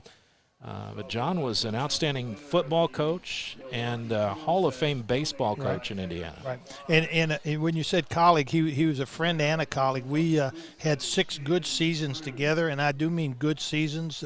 We had some outstanding teams. John was just so good to work with.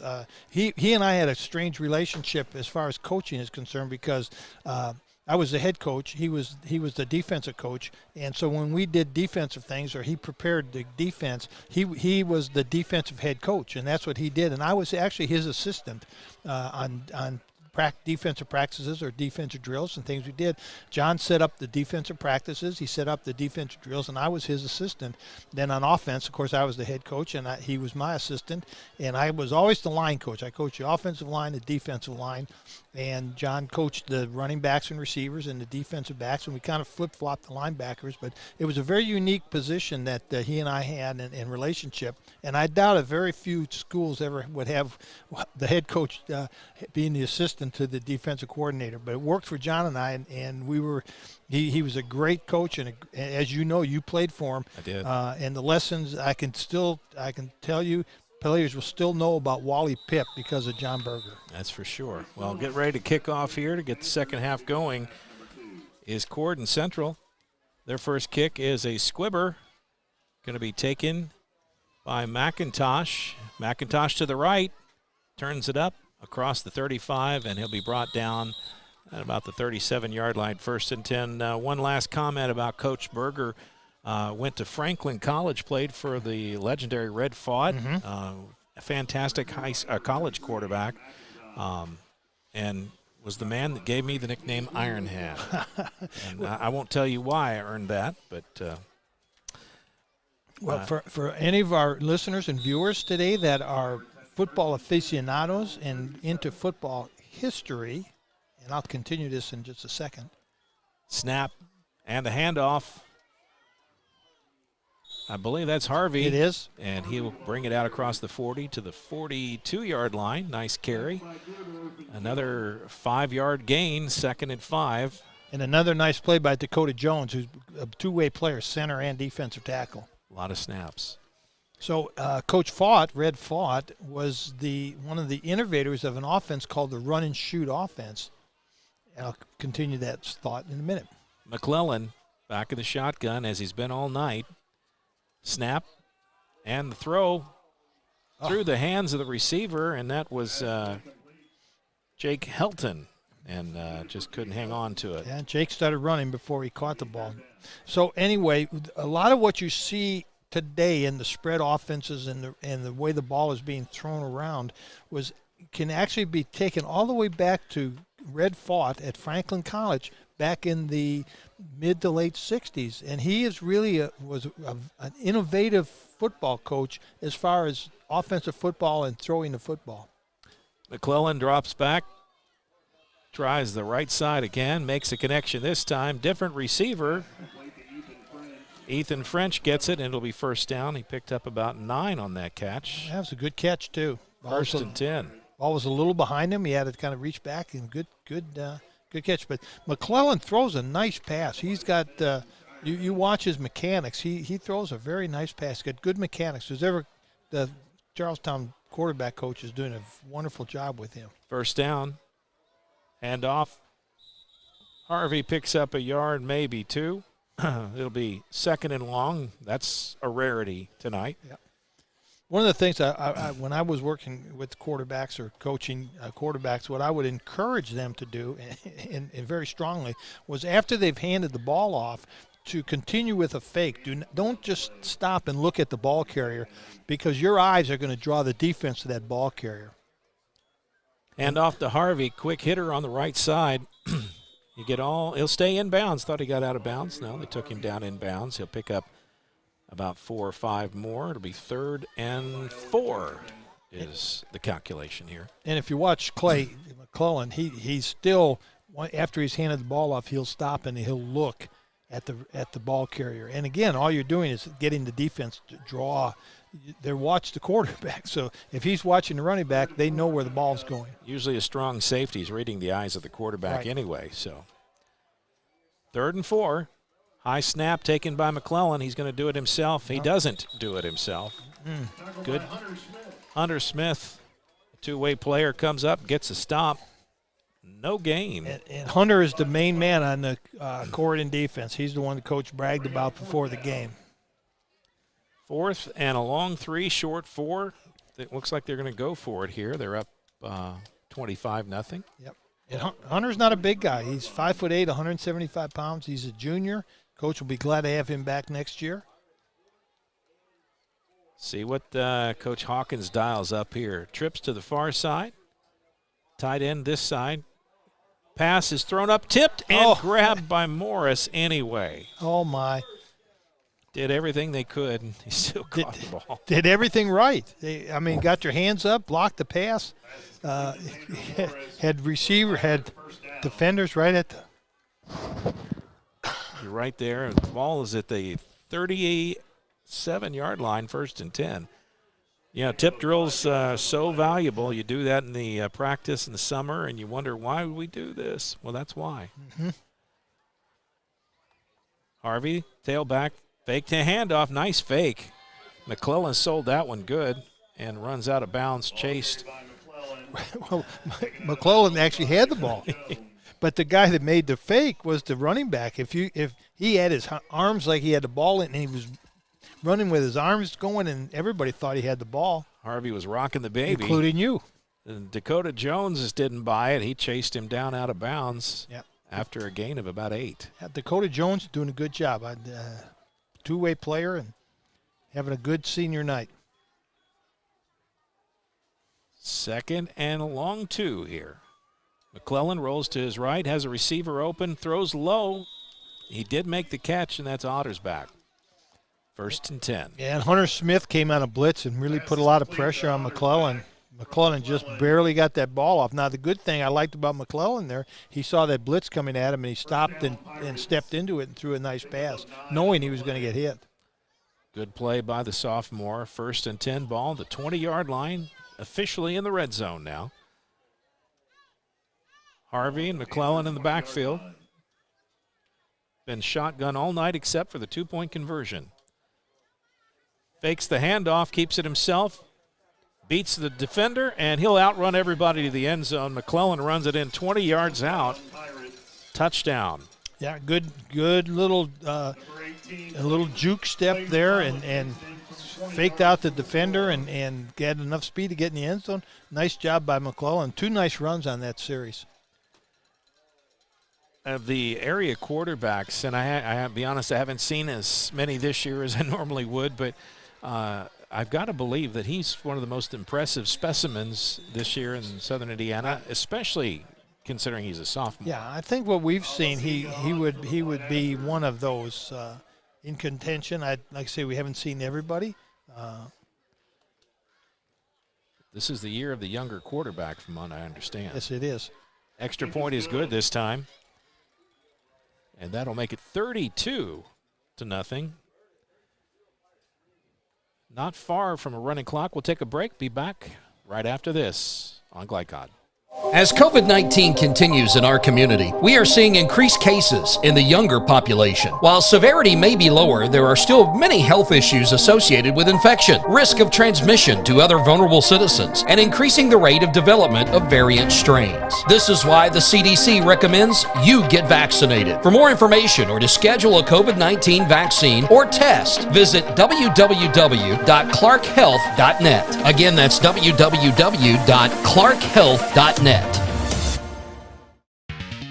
This portion of tonight's game on Glycod is brought to you by W.M. Kelly in New Albany. Find out about a rewarding career by emailing info@wmkelly.com.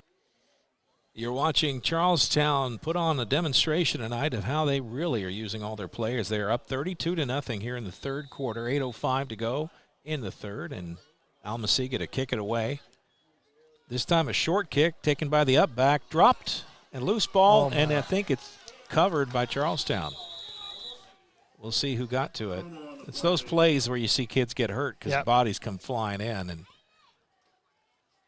we got one. I don't see no signal from the referee. Yep, Charlestown got it. Charlestown got it on the muff. Did not see who got there, but they're celebrating. That was Mike, that looked like a whole armada of Pirates on that. You worked up on this all week, didn't you? I did.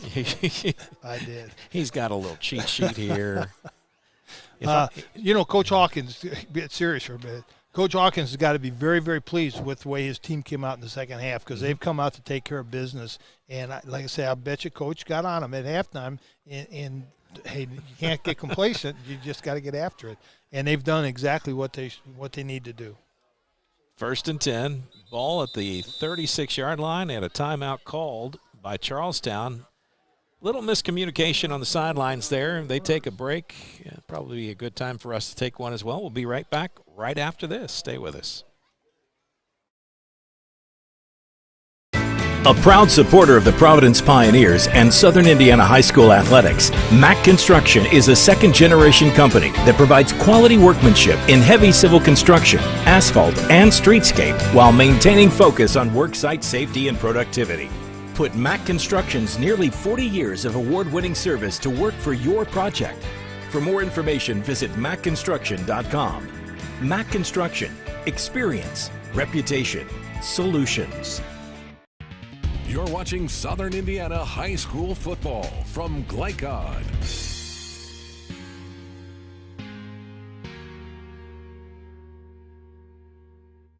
You're watching Glycod's coverage of Kentuckiana High School football at Corydon Central High School, where the Charlestown Pirates lead the Panthers of Corydon Central 32-0. Third quarter at 7:50 mark. Charlestown has the ball, 1st and 10 after recovering a muffed kickoff. Almasiga on the carry in the backfield. Getting a little playing time now at running back. He has been playing some of the slot back and some wide receiver. Gain of about 3. It'll be 2nd and 7.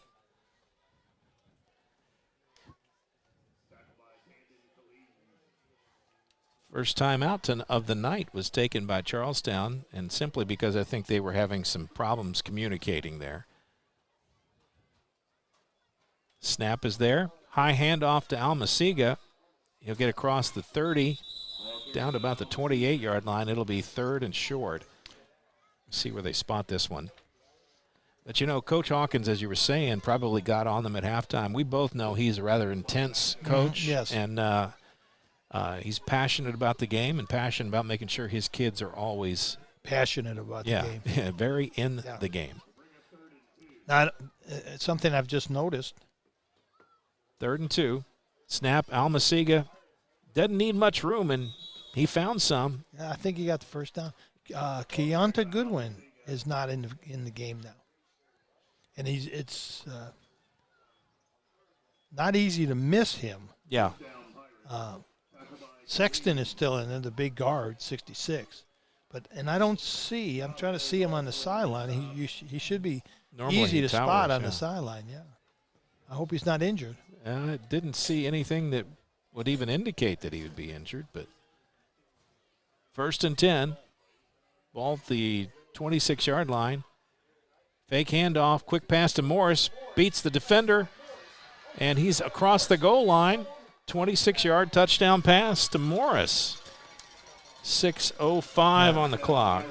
That little RPO, that run-pass option play has worked great tonight for Charlestown. They suck those linebackers in, and that slot back just goes into the voided area. It's simple pitch and catch. But what sells it is that fake to the halfback. Well, you credit Morris on that because he made the defender miss and then outran the rest. Yeah. So he earned those points. 38-0. Extra point is... Oh, another doink. And a roughing the kicker penalty, apparently. Flag down. We'll see what the call is. We may get to do this and over, but Almasiga got... I did not see that. Chomped. I saw the doink, though. The doink was, yeah. Speaking of doink, did you see the NFL record field goal? I did. The Ravens? 65 yards? 66. 66 yards, yeah. Hit the upright and bounced through. I mean, he got all 66 yards. Yep. Yeah. Every once in a while, NFL can still make some history. Yep. That kicker is not Almasiga. That is a different kicker in there in the game. Number 4, that's Jaden Berkeley. He's just a freshman, 5'2", 110 pounds. He's the holder. No, Almasiga is still kicking. Almasiga is kicking. It's Berkeley is the holder. So trying to get my numbers straight here. Looking through a screen, and it makes everything a little bit out of focus. 5'2", 110. Oh, and Almasiga slipped again. But he got it through, and the extra point is good, and that makes the score 39-30 to nothing, and the running clock is in effect here after the kickoff gets going. I wonder, Almasiga needs to check the cleats on his shoe, or his plant leg. He has slipped on every kick, even the kickoffs. Yeah, here comes Goodwin. He's out of uniform. He's walking back on the field.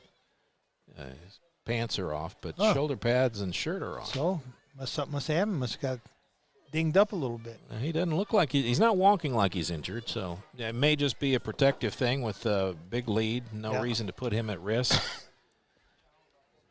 As he's head to D1 next year. Right. And yep, somebody's going to get, and I guess it's University of Kentucky, but they're going to get an outstanding athletic big man. Still got a lot to learn, and I'm sure that he'll be taught well there. Kickoff coming your way right now. Almasiga gets his foot into it. It'll get through the first line, takes a bounce, taken to the 18-yard line, goes to the left, and really never gets upfield. Tackled at about the 23-yard line. It'll be 1st and 10. Yeah, Ethan Vaughn on the kickoff coverage. Let's see if I can check that number here. Got a couple of players that are not, number 16 is not on the roster for Corydon Central, folks, and we apologize for that, but no one seems to know who he is. 1st and 10. See if they can string together a drive here, get some points on the board.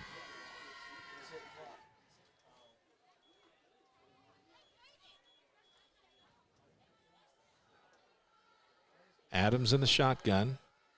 Schmidt to his right. Hand off to Schmidt. Straight ahead.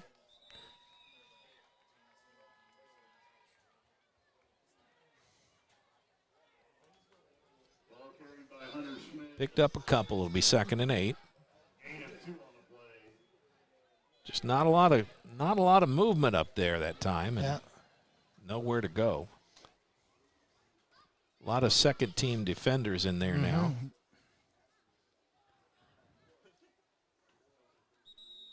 And they'll get them for movement. So make it 2nd down and 3 for 5-yard penalty on the defense for jumping. Like to see him. Oh, they called it on the Corydon Central got the call. Yeah, they did. They moved. Like to see him throw the ball a little bit. Just 2nd and 13. No wonder the defense moved. That's because the offense moved first. Didn't see that from here. Jet sweep.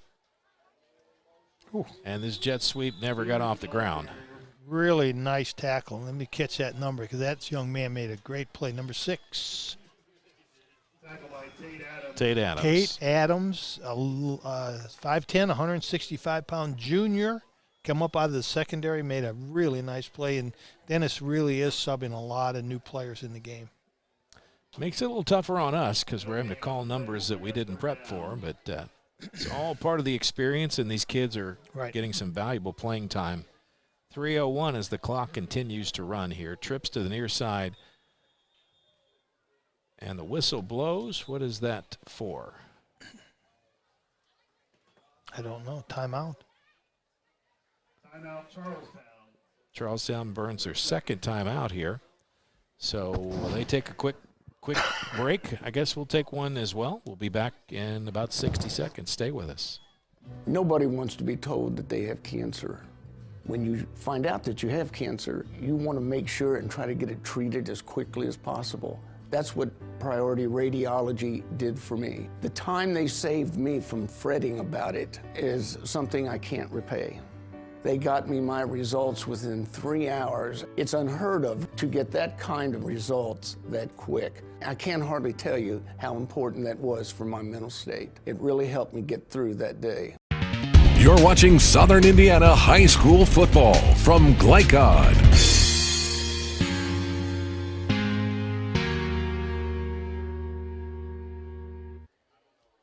Welcome back here. 3rd quarter action. We've got a running clock situation now as Charlestown has extended their lead 39-0 over Corydon Central. 2 minutes and 50 seconds. The clock will begin on the whistle. I believe that's the case. Or is it the snap here? Because it's after a timeout, it's on the snap. Okay.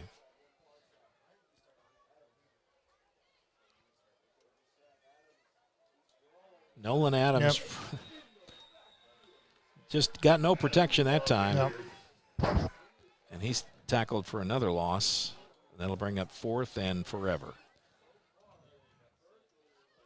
Nice play by the Berkeley on the stop that time. Outside linebacker has had a good game. Berkeley just a sophomore again. A lot of young kids playing football this year and getting a lot of playing time. There is, and there's in a lot of the games we have worked so far this year, Mike. You see a lot of young kids playing. And what's going on now? Another timeout? Or is there a penalty? I don't understand. I don't either. Well, while we wait for clarity here,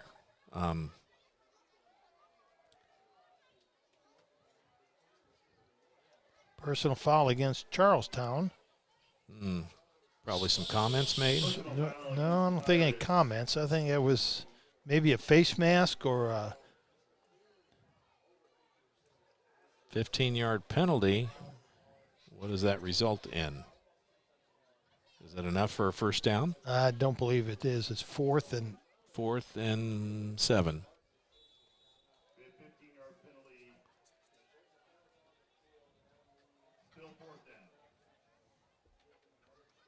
And they're going for it, which is why not? Yeah, you got nothing to lose here. Yeah. Clock down to about 1:08 in the third quarter. And I don't know, the referee is still explaining things. Pretty self-explanatory. Nope, now they're going to punt. Okay. So swapping in some players. Going deep is Tate Adams to return the kick. High snap. Beard gets it away. High end over end kick. Bounces at the 48-yard line, and a little bit of a roll for Corydon Central. It'll be stopped dead at the 45, and it'll be 1st and 10 Charlestown. A good punt, actually. Yeah. Got it across midfield. Not bad. 30 seconds to go here in the third. And those 30 seconds will elapse pretty quickly here at the snap of the ball. Now they start the clock. The placement. Probably won't get a snap off in this quarter. Yeah, we will. They don't have to if they don't want to, but if I'm Charlestown, why not take a shot? Yep. 1st and 10.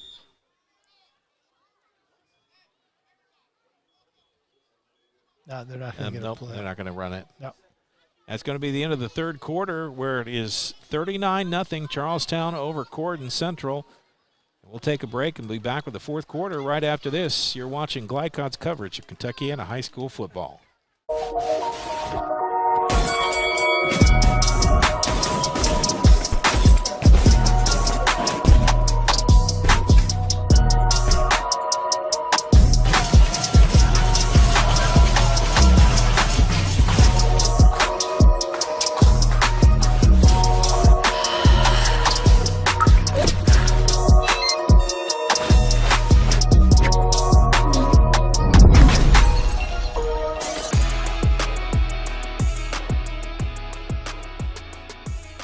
Hi, I'm Isaiah.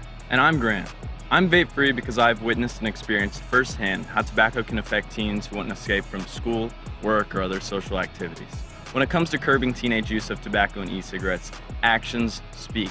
Voice Indiana engages, educates, and empowers teens throughout the state to take action by promoting and celebrating a lifestyle free of tobacco and e-cigarettes. Find out how you can be part of the statewide youth empowerment movement and help end teenage nicotine use by going to voiceindiana.org.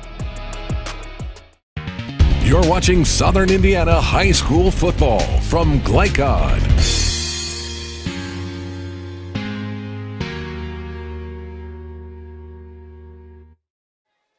Welcome back. Mike Beck here, along with Jim Kazmarek.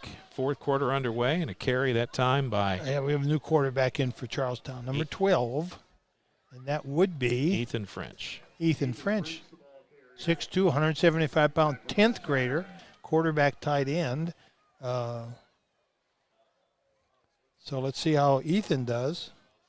He made a nice play on a bad snap there.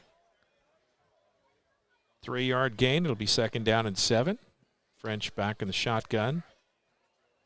Takes the snap. Hands off to Harvey. Nice carry. He'll have a 1st down.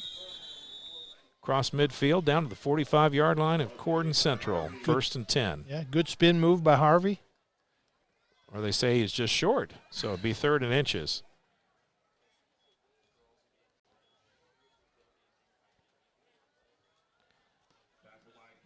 We've got some scores we're looking at here. Floyd Central leading Bedford North Lawrence 17-10. Last check. Milan over Providence 21-7. North Harrison leads Silver Creek 16-13. That's a bit of a surprise. 3rd and inches. Harvey with the carry. He'll get the 1st down this time for sure. And we'll move the chains. Yeah, that was a tough 1 yard, though. Corydon Central not quitting. Nope. Give him some credit there. Yep. Update. Covenant Christian leads Clarksville 35-0. So the running clock will start there.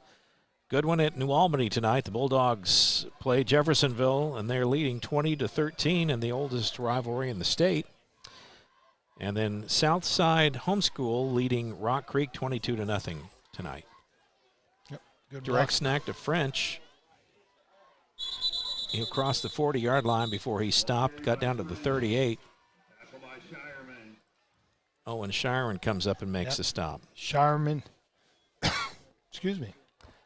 A lot of Shiremans out here in Corydon. I know several. I'm not sure if it's the Owen Shireman that I know or not. I don't know, but 53 made a nice tackle on that play, and he's not on the roster either. Again, those are players that brought up from the taxi squad. So. That could be, yeah. Just signed today. Mm-hmm. 2nd down and 5 from the 38-yard line. Ethan French getting some snaps in there. Puts a man in motion and gives him the ball. Hand off to Ethan Vaughn. Breaks a tackle, steps out of it, fights for more, and he may have the 1st down. That was a strong run on his part. Ethan Vaughn, a 5'8", 150-pound junior. A little jet sweep action and hard run. Yeah, he got 3 yards out of not much. Didn't get quite as far as I thought. They dropped the chains over there. It looked like he'd gotten closer, but it'll be 3rd and 2. You know, we haven't talked about this yet, but I kind of peeked my head out the window here a minute ago. You know, Corydon's got a nice crowd here tonight. That's they're a good town. It supports their athletic teams, their high school team. Straight ahead is Harvey, and he'll have enough to move the chains again. 1st and 10. Inside the 35, down close to the 30-yard line. Maybe even there. We'll have to see. Yep, it's on the 30. 1st and 10. So, you know, it's kind of nice, Mike. Small town, Midwest, Indiana football. Yeah, pretty nice good crowd here tonight. Yeah.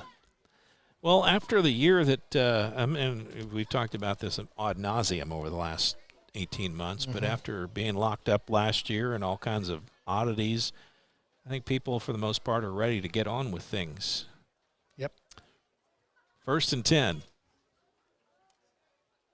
Nice looking pass, spiral, and just throws it to a spot in the end zone, but receiver didn't get there. Well, it's good that they give that young man a chance to be a passer in this game, too, not just handing the ball off, because there may be a time during the rest of this season that he's going to have to step up and be the man. Well, you know, you hate to think of that, but one play can change your entire game. Right. And change the entire season. Ethan French in the shotgun. Harvey to his left. French keeps it, follows Harvey's block. Nice run. He's well across the 20-yard line before, I believe that's Owen Shireman, makes another stop.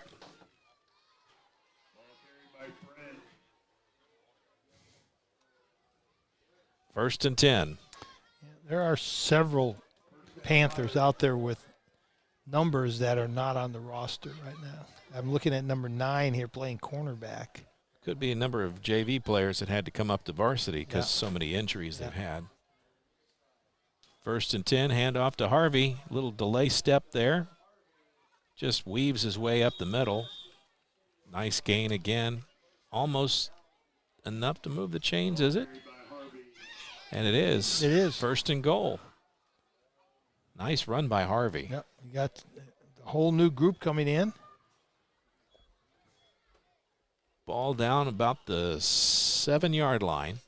First and goal. A whole new group. Oh, you got number 4 playing quarterback. Jaden Berkeley, 5'2", 110-pound, 9th grade quarterback. Freshman. Yeah. I like the 5'2", 110. 5'2". Well, they won't see him back there. Let's see. Is he the he is the quarterback. Yep. All right. Uh-oh, timeout. Oh, delay a game. Trenton Doss in the backfield with him as well. Trenton Doss is a 5'7", 145-pound freshman as well. So 2 freshmen in the backfield. One of them is going to handle the ball. I was trying to think, Colby, you might remember the name of the young man who at one time became my favorite player. He's the linebacker for Clarksville. I remember he was like 5'2" and 120 pounds, and he had to fill in at middle linebacker for Clarksville during the Providence game. I wish I could remember his name now, but that little guy became my favorite player because he'd stick his nose in there. Doss on the carry. He gets no gain. It'll be second and goal from the 12 after the 5-yard penalty. Quarterback remains Jaden Berkeley. Trenton Doss is lined up to his left. Doss gets it. Goes airborne. Yeah, keep your feet on the ground, young man. Keep your feet in the ground. Don't He dive. was driven into the ground. Yeah, that's a good way to get hurt. Yes, it is. Just keep your feet on the ground. Picked up a couple. It'll be third and goal. Clock down to 4:18 to go in the ball game. Yeah, it's good to see these young kids getting a chance to play too. That's one of the reasons I don't necessarily like the Mercy running clock because it takes playing time away from these kids right here. Berkeley going to keep it himself. Slips through the first line. You got a first down, I think. No, it was third and goal. Oh, was it? Okay. It's fourth and goal now, but did pick up some positive yards that time. He gets lost in there. I mean, that's like a secret weapon. Well, at that point, you just tackle anything with a white jersey. Yeah, that's right. I mean, that's what you got to do. Where'd he go? I knew there was a number 4 here a minute ago. Where'd he go? I remember we played Richmond my junior year. They had a tailback about that size, and you couldn't find him. Yeah. You found him when he was in the end zone? Yeah, many times. Yeah. Fourth and goal from about the 7. There you go. He's going to pass. Berkeley going to put it in the air. Oh, down to the 1-yard line. A completion. Actually, that was a great pass. Berkeley to Trenton Doss. He didn't make it, though. And he gets to the 2-yard line. Yeah. Nice effort, though. That was. Give him credit. Turnover on downs, and Shireman with a stop. We'll take a quick break, and we'll be right back. As COVID-19 continues in our community, we are seeing increased cases in the younger population. While severity may be lower, there are still many health issues associated with infection, risk of transmission to other vulnerable citizens, and increasing the rate of development of variant strains. This is why the CDC recommends you get vaccinated. For more information or to schedule a COVID-19 vaccine or test, visit www.clarkhealth.net. Again, that's www.clarkhealth.net. You're watching Southern Indiana High School football from Glycod.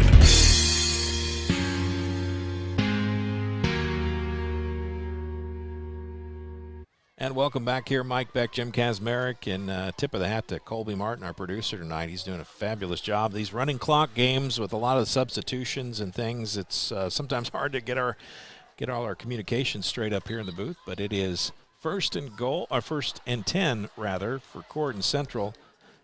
They're on their own 2-yard line. They're backed up deep. I think it's the 2. The clock scoreboard says it's on the 1-yard line. So wherever they're at, they got a long way to go and a short time to get there. And this would be westbound and down. So that's a different song. You know what I'm thinking of. I do. Let's see if Corydon Central can make something happen here. second team defense in for sure, maybe even some third teamers in there for Charlestown. If you're going to take advantage of it, now's the time. 99 yards to go. Try to get that goose egg off the board. Nolan Adams, Hunter Schmidt in the backfield. Expect a running play here. Don't want to sack. Straight ahead is Schmidt. Scoots to the right and gets out of the end zone, but not much. Not much. No gain on the play. It's going to be second down. Second down and almost 11. So, if anything, he lost a bit of ground based on the chains. Good defense by Charlestown. This is a point you don't want to take a safety just for pride.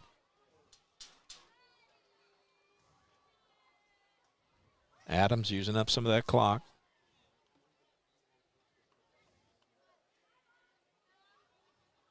Snap. Hand off to Smith.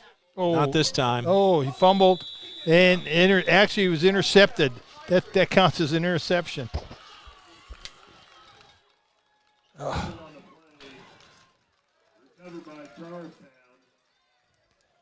Wow. Yeah. That's. Number 48, Nick Myers, with the recovery for a touchdown. 38, Nick Myers. Okay. Don't see that. Oh, 48, Nick Myers. See that call there. You see 48? Yeah, it says 48, Nick Myers on the touchdown. I don't see 48 on the roster, though. Charlestown. Oh, Charlestown. I'm sorry.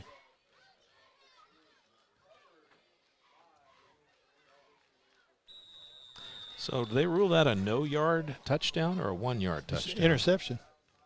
Or a it was intercepted in the end zone, so it's a no yard touchdown. No yard by Nick Myers. Here comes my man, Berkeley. Oh, he's going to score. Berkeley takes in the 2-point conversion. Untouched. Yeah, I like him. He's got some wheels. He knows what to do. I like this kid. Got to remember him. 47. Jaden Berkeley. And some people go, did they run up the score? You really can't blame them for that. That's not running up the score. 43 seconds to go in the ball game. Right. And we'll run out the clock here when we come back with the kickoff.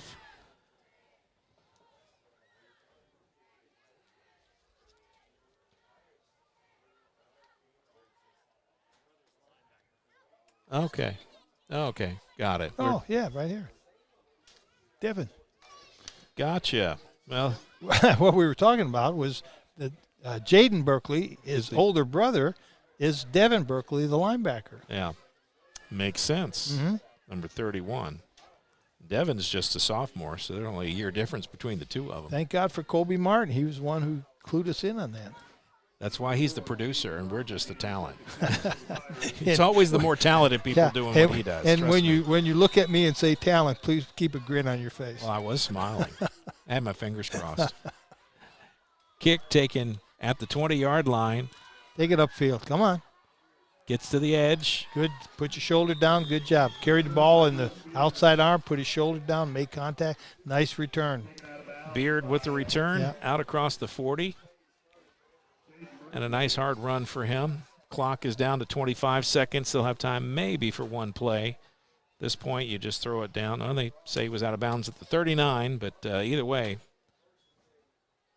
we may not even get a play off. I don't think so. And we won't. They're not even going to try to snap it. So that's going to be your final score. Charlestown commanding 47-0 victory here at Corydon Central. We'll take a break, be back with our post-game coverage right after this on Glycod. Opioid overdoses in Clark County are at record highs. That's why the Clark County Health Department is now training volunteers to administer to victims of opioid abuse the drug Narcan, which may reverse its effects. To find out when and where CPR and Narcan training will be available, visit clarkhealth.net. You can help control the opioid epidemic. A message from the Clark County Health Department. I'm a tailgater tailgating to get to my tailgate. I can't go anywhere. But you're so busy watching me tailgate that you don't see the one in front of you. And your cut rate car insurance, it might not pay for this. So get Allstate and be better protected from mayhem. Like me. Contact Floyd Snobbs, Jeffersonville Allstate agent, Hackey Page today.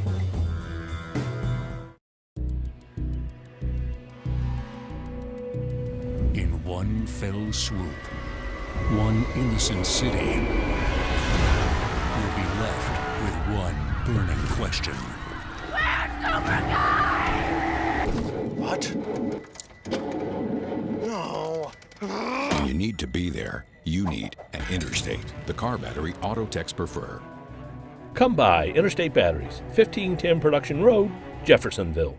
Hi, this is Sheriff Jamie Knoll of the Clark County Sheriff's Office reminding you to please buckle up, wear your seatbelts, and refrain from texting while you're behind the wheel. Your safety is our priority. Enjoy the game.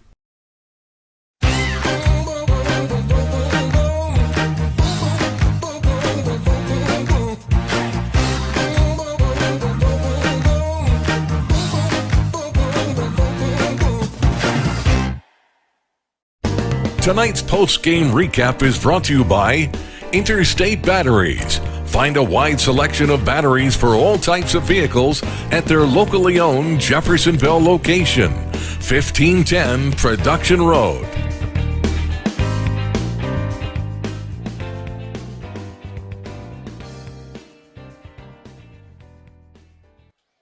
Welcome back to Glycod's continuing coverage, post-game coverage even, of Southern Indiana High School football. Mike Beck, Jim Kazmarek up in the booth, and let's give you a recap of the scoring of this ball game. A lot of it, all of it, actually, on the side of Charlestown. The first quarter, they got things going at the 6:47 mark with a 3-yard Harvey run. The extra point was good by Almasiga, 7-0. 4:28, a couple minutes later, 1-yard McClellan run makes it 13-0. The extra point, no good.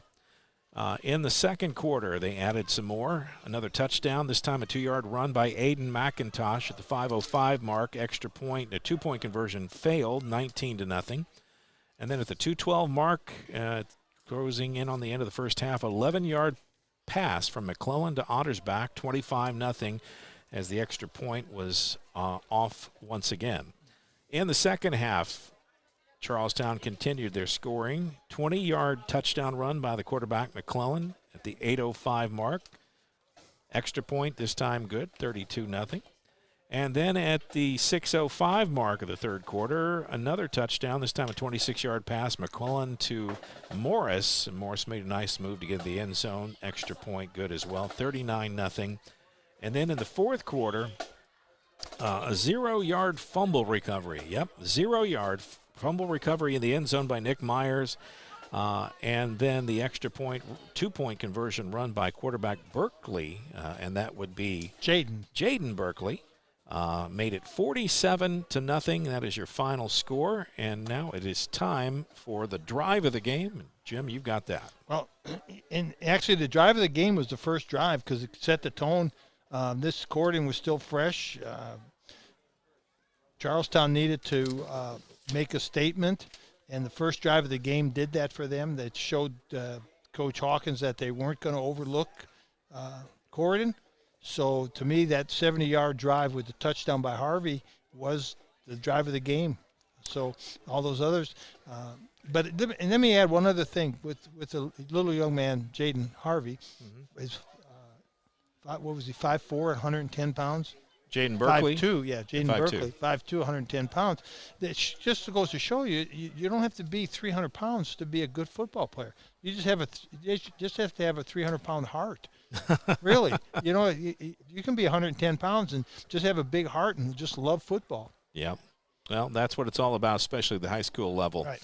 Drive of the game tonight brought to you by the Jim Butner Auto Group in Clarksville, where they're striving to keep you driving. We'll take another break, be back with more post-game coverage right after this on Glycod. Visit Westminster Village, Kentuckiana in Clarksville for affordable retirement living in a multi-level community setting. Our monthly apartment rentals start at $750 for a one-bedroom or $1,050 for a two-bedroom with no security deposit or application fee. We also offer assisted living options with Medicaid waivers accepted. Call 812-282-9691 to schedule a tour or go online at westminstervillageretirement.org for a virtual tour. Experience the difference at Westminster Village, Kentuckiana.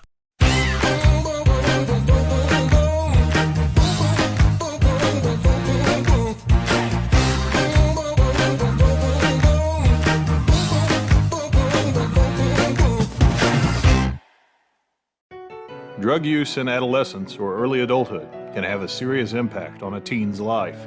Teenagers who use marijuana are more likely to have lower grades, even drop out of school. They may also suffer from impaired driving, higher levels of anxiety, and depression. We all want to see the youth in our community succeed. Regardless of your stance on marijuana, we can all agree that it is not right for teens. Paid for by Drug-Free Communities, the Department of Mental Health and Addictions, and Our Place. As COVID-19 continues in our community, we are seeing increased cases in the younger population. While severity may be lower, there are still many health issues associated with infection, risk of transmission to other vulnerable citizens, and increasing the rate of development of variant strains. This is why the CDC recommends you get vaccinated. For more information or to schedule a COVID-19 vaccine or test, visit www.clarkhealth.net. Again, that's www.clarkhealth.net. I'm your cat. And ever since you brought me home that day, I've been plotting to destroy you. This is a billion years of tiger DNA just ready to pounce. And if you got the wrong home insurance coverage, you could be coughing up the cash for this. So get Allstate and be better protected from mayhem, like Meow. Contact Floyd Snobbs and Jeffersonville Allstate agent Packy Page for a quote today. You never know who you're going to run into at a Skyline. I moved to Cincinnati and I was playing in bands. I met Michael and we've been playing and writing music ever since. We live 300 feet from a Skyline and we go there constantly. And I'm sure there have been multiple times where we've gone before a show and then after the show. Any time for us is Skyline time. It has a feeling kind of like those mom and pop diners, also like a deep charm for me. It's just good hangs there at Skyline. Founded in 1910 in the Ohio Valley region, German American Bank has been raising the standards in banking, insurance, investments, and wealth management for over a century. We're big enough to provide the conveniences of modern banking, yet small enough to care about the people and communities we serve. Because we believe that when a community thrives, its people prosper. Strengthening our community since 1910. German American Bank. You're watching Southern Indiana High School football from Glycod.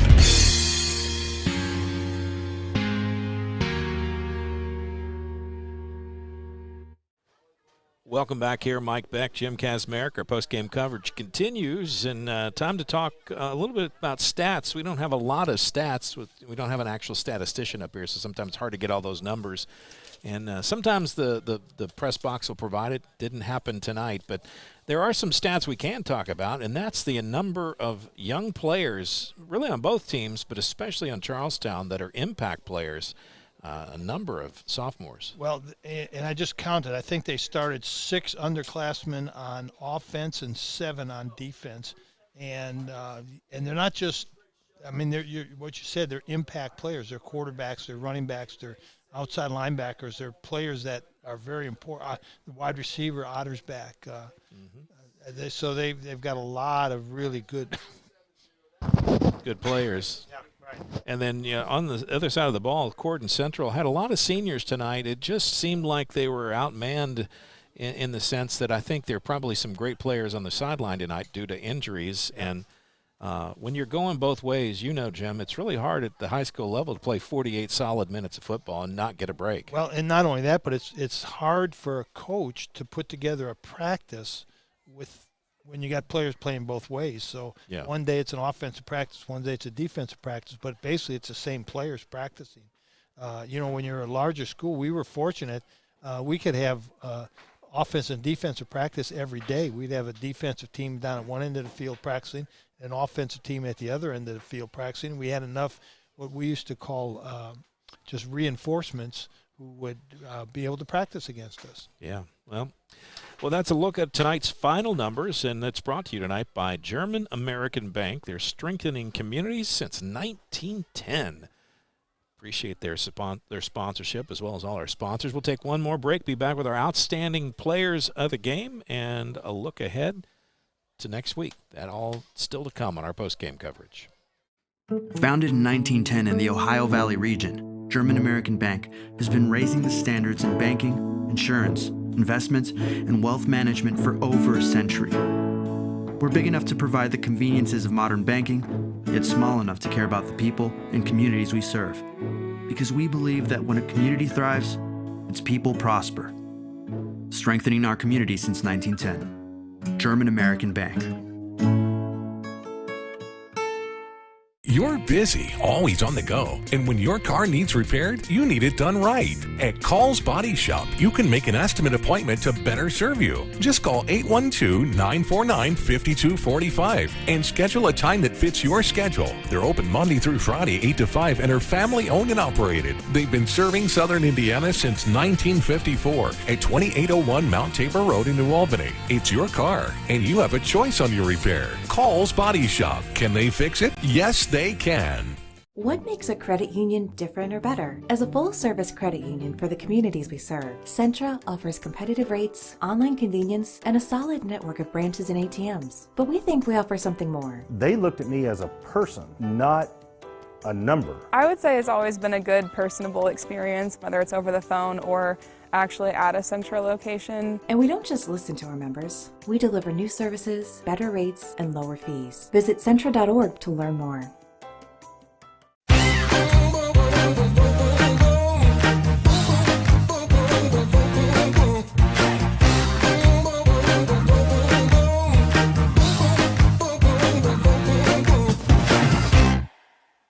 Visit Westminster Village, Kentuckiana in Clarksville for affordable retirement living in a multi-level community setting. Our monthly apartment rentals start at $750 for a one-bedroom or $1,050 for a two-bedroom with no security deposit or application fee. We also offer assisted living options with Medicaid waivers accepted. Call 812-282-9691 to schedule a tour or go online at westminstervillageretirement.org for a virtual tour. Experience the difference at Westminster Village, Kentuckiana.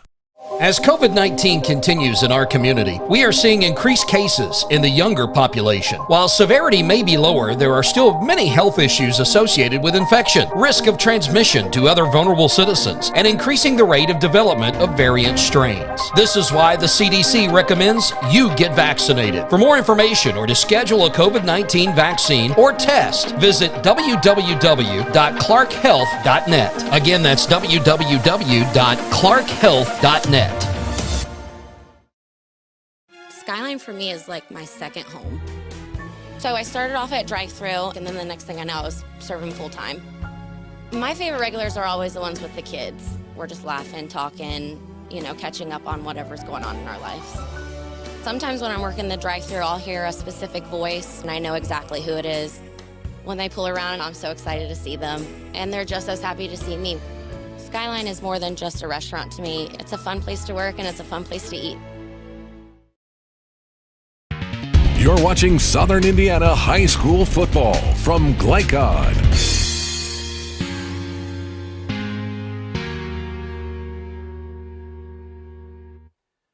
Welcome back here. Mike Beck, Jim Kazmarek, as we start to bring this train into the station. But before we do that, we got some business we got to take care of, and that's tonight's most outstanding players, which are brought to you tonight by Skyline Chili on Grant Line Road near I-265. If it's game time, it's Skyline time. Let's start with the visiting team, Charlestown Pirates. Their outstanding player tonight, maybe an unexpected pick. Well, I've gone to a different direction in this. I know. Simply because, it was such a balanced attack. Charlestown had such a balanced attack.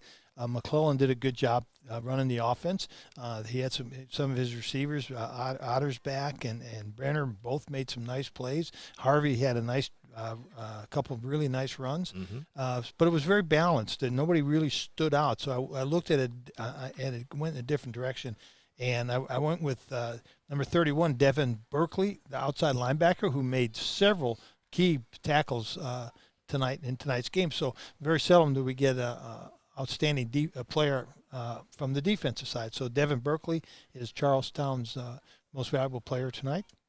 And for Corydon Central, the home team in the losing battle, you went to one of the big uns. Well, and I did, and I was impressed with the way he played the entire game. He started at center and defensive end, made some nice plays, mentioned his name several times, and that's Dakota Jones, a 6'2", 230-pound senior.